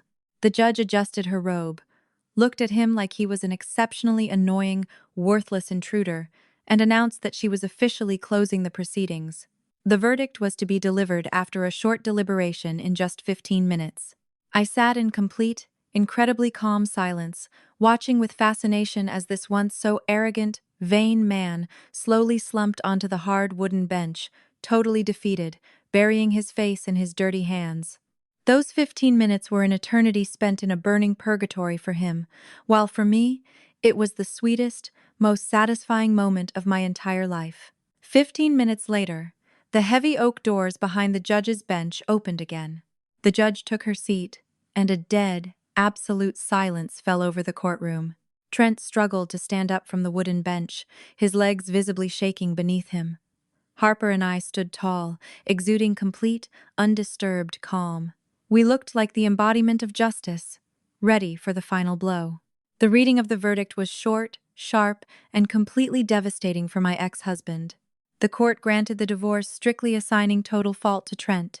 In accordance with the ironclad, incontestable terms of our postnuptial agreement, the judge completely rejected his claims for any division of assets and dismissed his motion for lifetime alimony with disgust.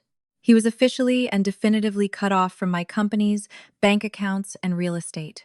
Furthermore, the judge ordered him to pay the entirety of the court costs, adding another crushing financial burden to his already gigantic mountain of debt. When the final, decisive words of the verdict were spoken, Trent let out a quiet, choked sound somewhere between a sob and the pathetic groan of a dying animal. He collapsed back onto the bench, staring blankly at the polished floor of the courtroom. He was finished. I did not wait a second longer. I nodded respectfully toward the judge. I spun on my heel and walked confidently toward the exit. Harper walked right beside me, her luxury heels tapping our shared victorious rhythm on the floor. When we were out in the wide marble hallway of the courthouse, I heard fast, desperate footsteps behind me. "Savannah, I beg you, wait," Trent's voice echoed pathetically off the high, cold walls of the building. I turned slowly and gracefully to see this ruined man running toward us. He looked absolutely tragic, with a sweaty face, a crumpled jacket, and absolute terror in his bloodshot eyes. A court bailiff standing a few yards away immediately stood at attention, ready to intervene, but I raised my hand, giving him a subtle sign that I was fully in control of the situation. Trent stopped barely 6 feet away from me, breathing heavily. He reached his trembling hands out toward me. "Savannah, please, you cannot just leave me like this," he whimpered, genuine, bitter tears of desperation streaming from his eyes. "I have lost absolutely everything. My own mother threw me out onto the street. Madison left me. I am sleeping in some bedbug-infested flophouse in Queens, and the debt collectors even froze the one private account where I had my last bit of cash for food. Have mercy on me, I am begging you. Just give me 100,000 to start over, anything, so I can rent a room. It is pocket change to you. We were married. We spent 5 years together." I looked down at him with cool, analytical detachment. There was absolutely nothing left in him of that arrogant, cheating husband who just a month ago considered himself the untouchable king of the financial world. He was nothing but an empty, pathetic shell. Harper took a step forward to sharply remind him of the active restraining order, but I gently placed my hand on her shoulder. I wanted to answer him myself, for the last time in my life. "We spent 5 years together, Trent," I said in an icy, deadly calm tone that painted pure terror on his face.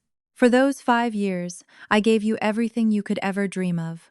A luxury penthouse, the most expensive cars, fake status, and prestige that you never earned. And on our 5th anniversary, you decided to spit in my face and fly to Maui with your 25-year-old assistant, using my credit card to do it." Trent opened his mouth, trying to choke out another pathetic excuse, but I did not let him speak. My eyes pierced right through him. "I did not ruin you, Trent. I simply stopped funding you," I continued, and every word sounded like the strike of a judge's gavel.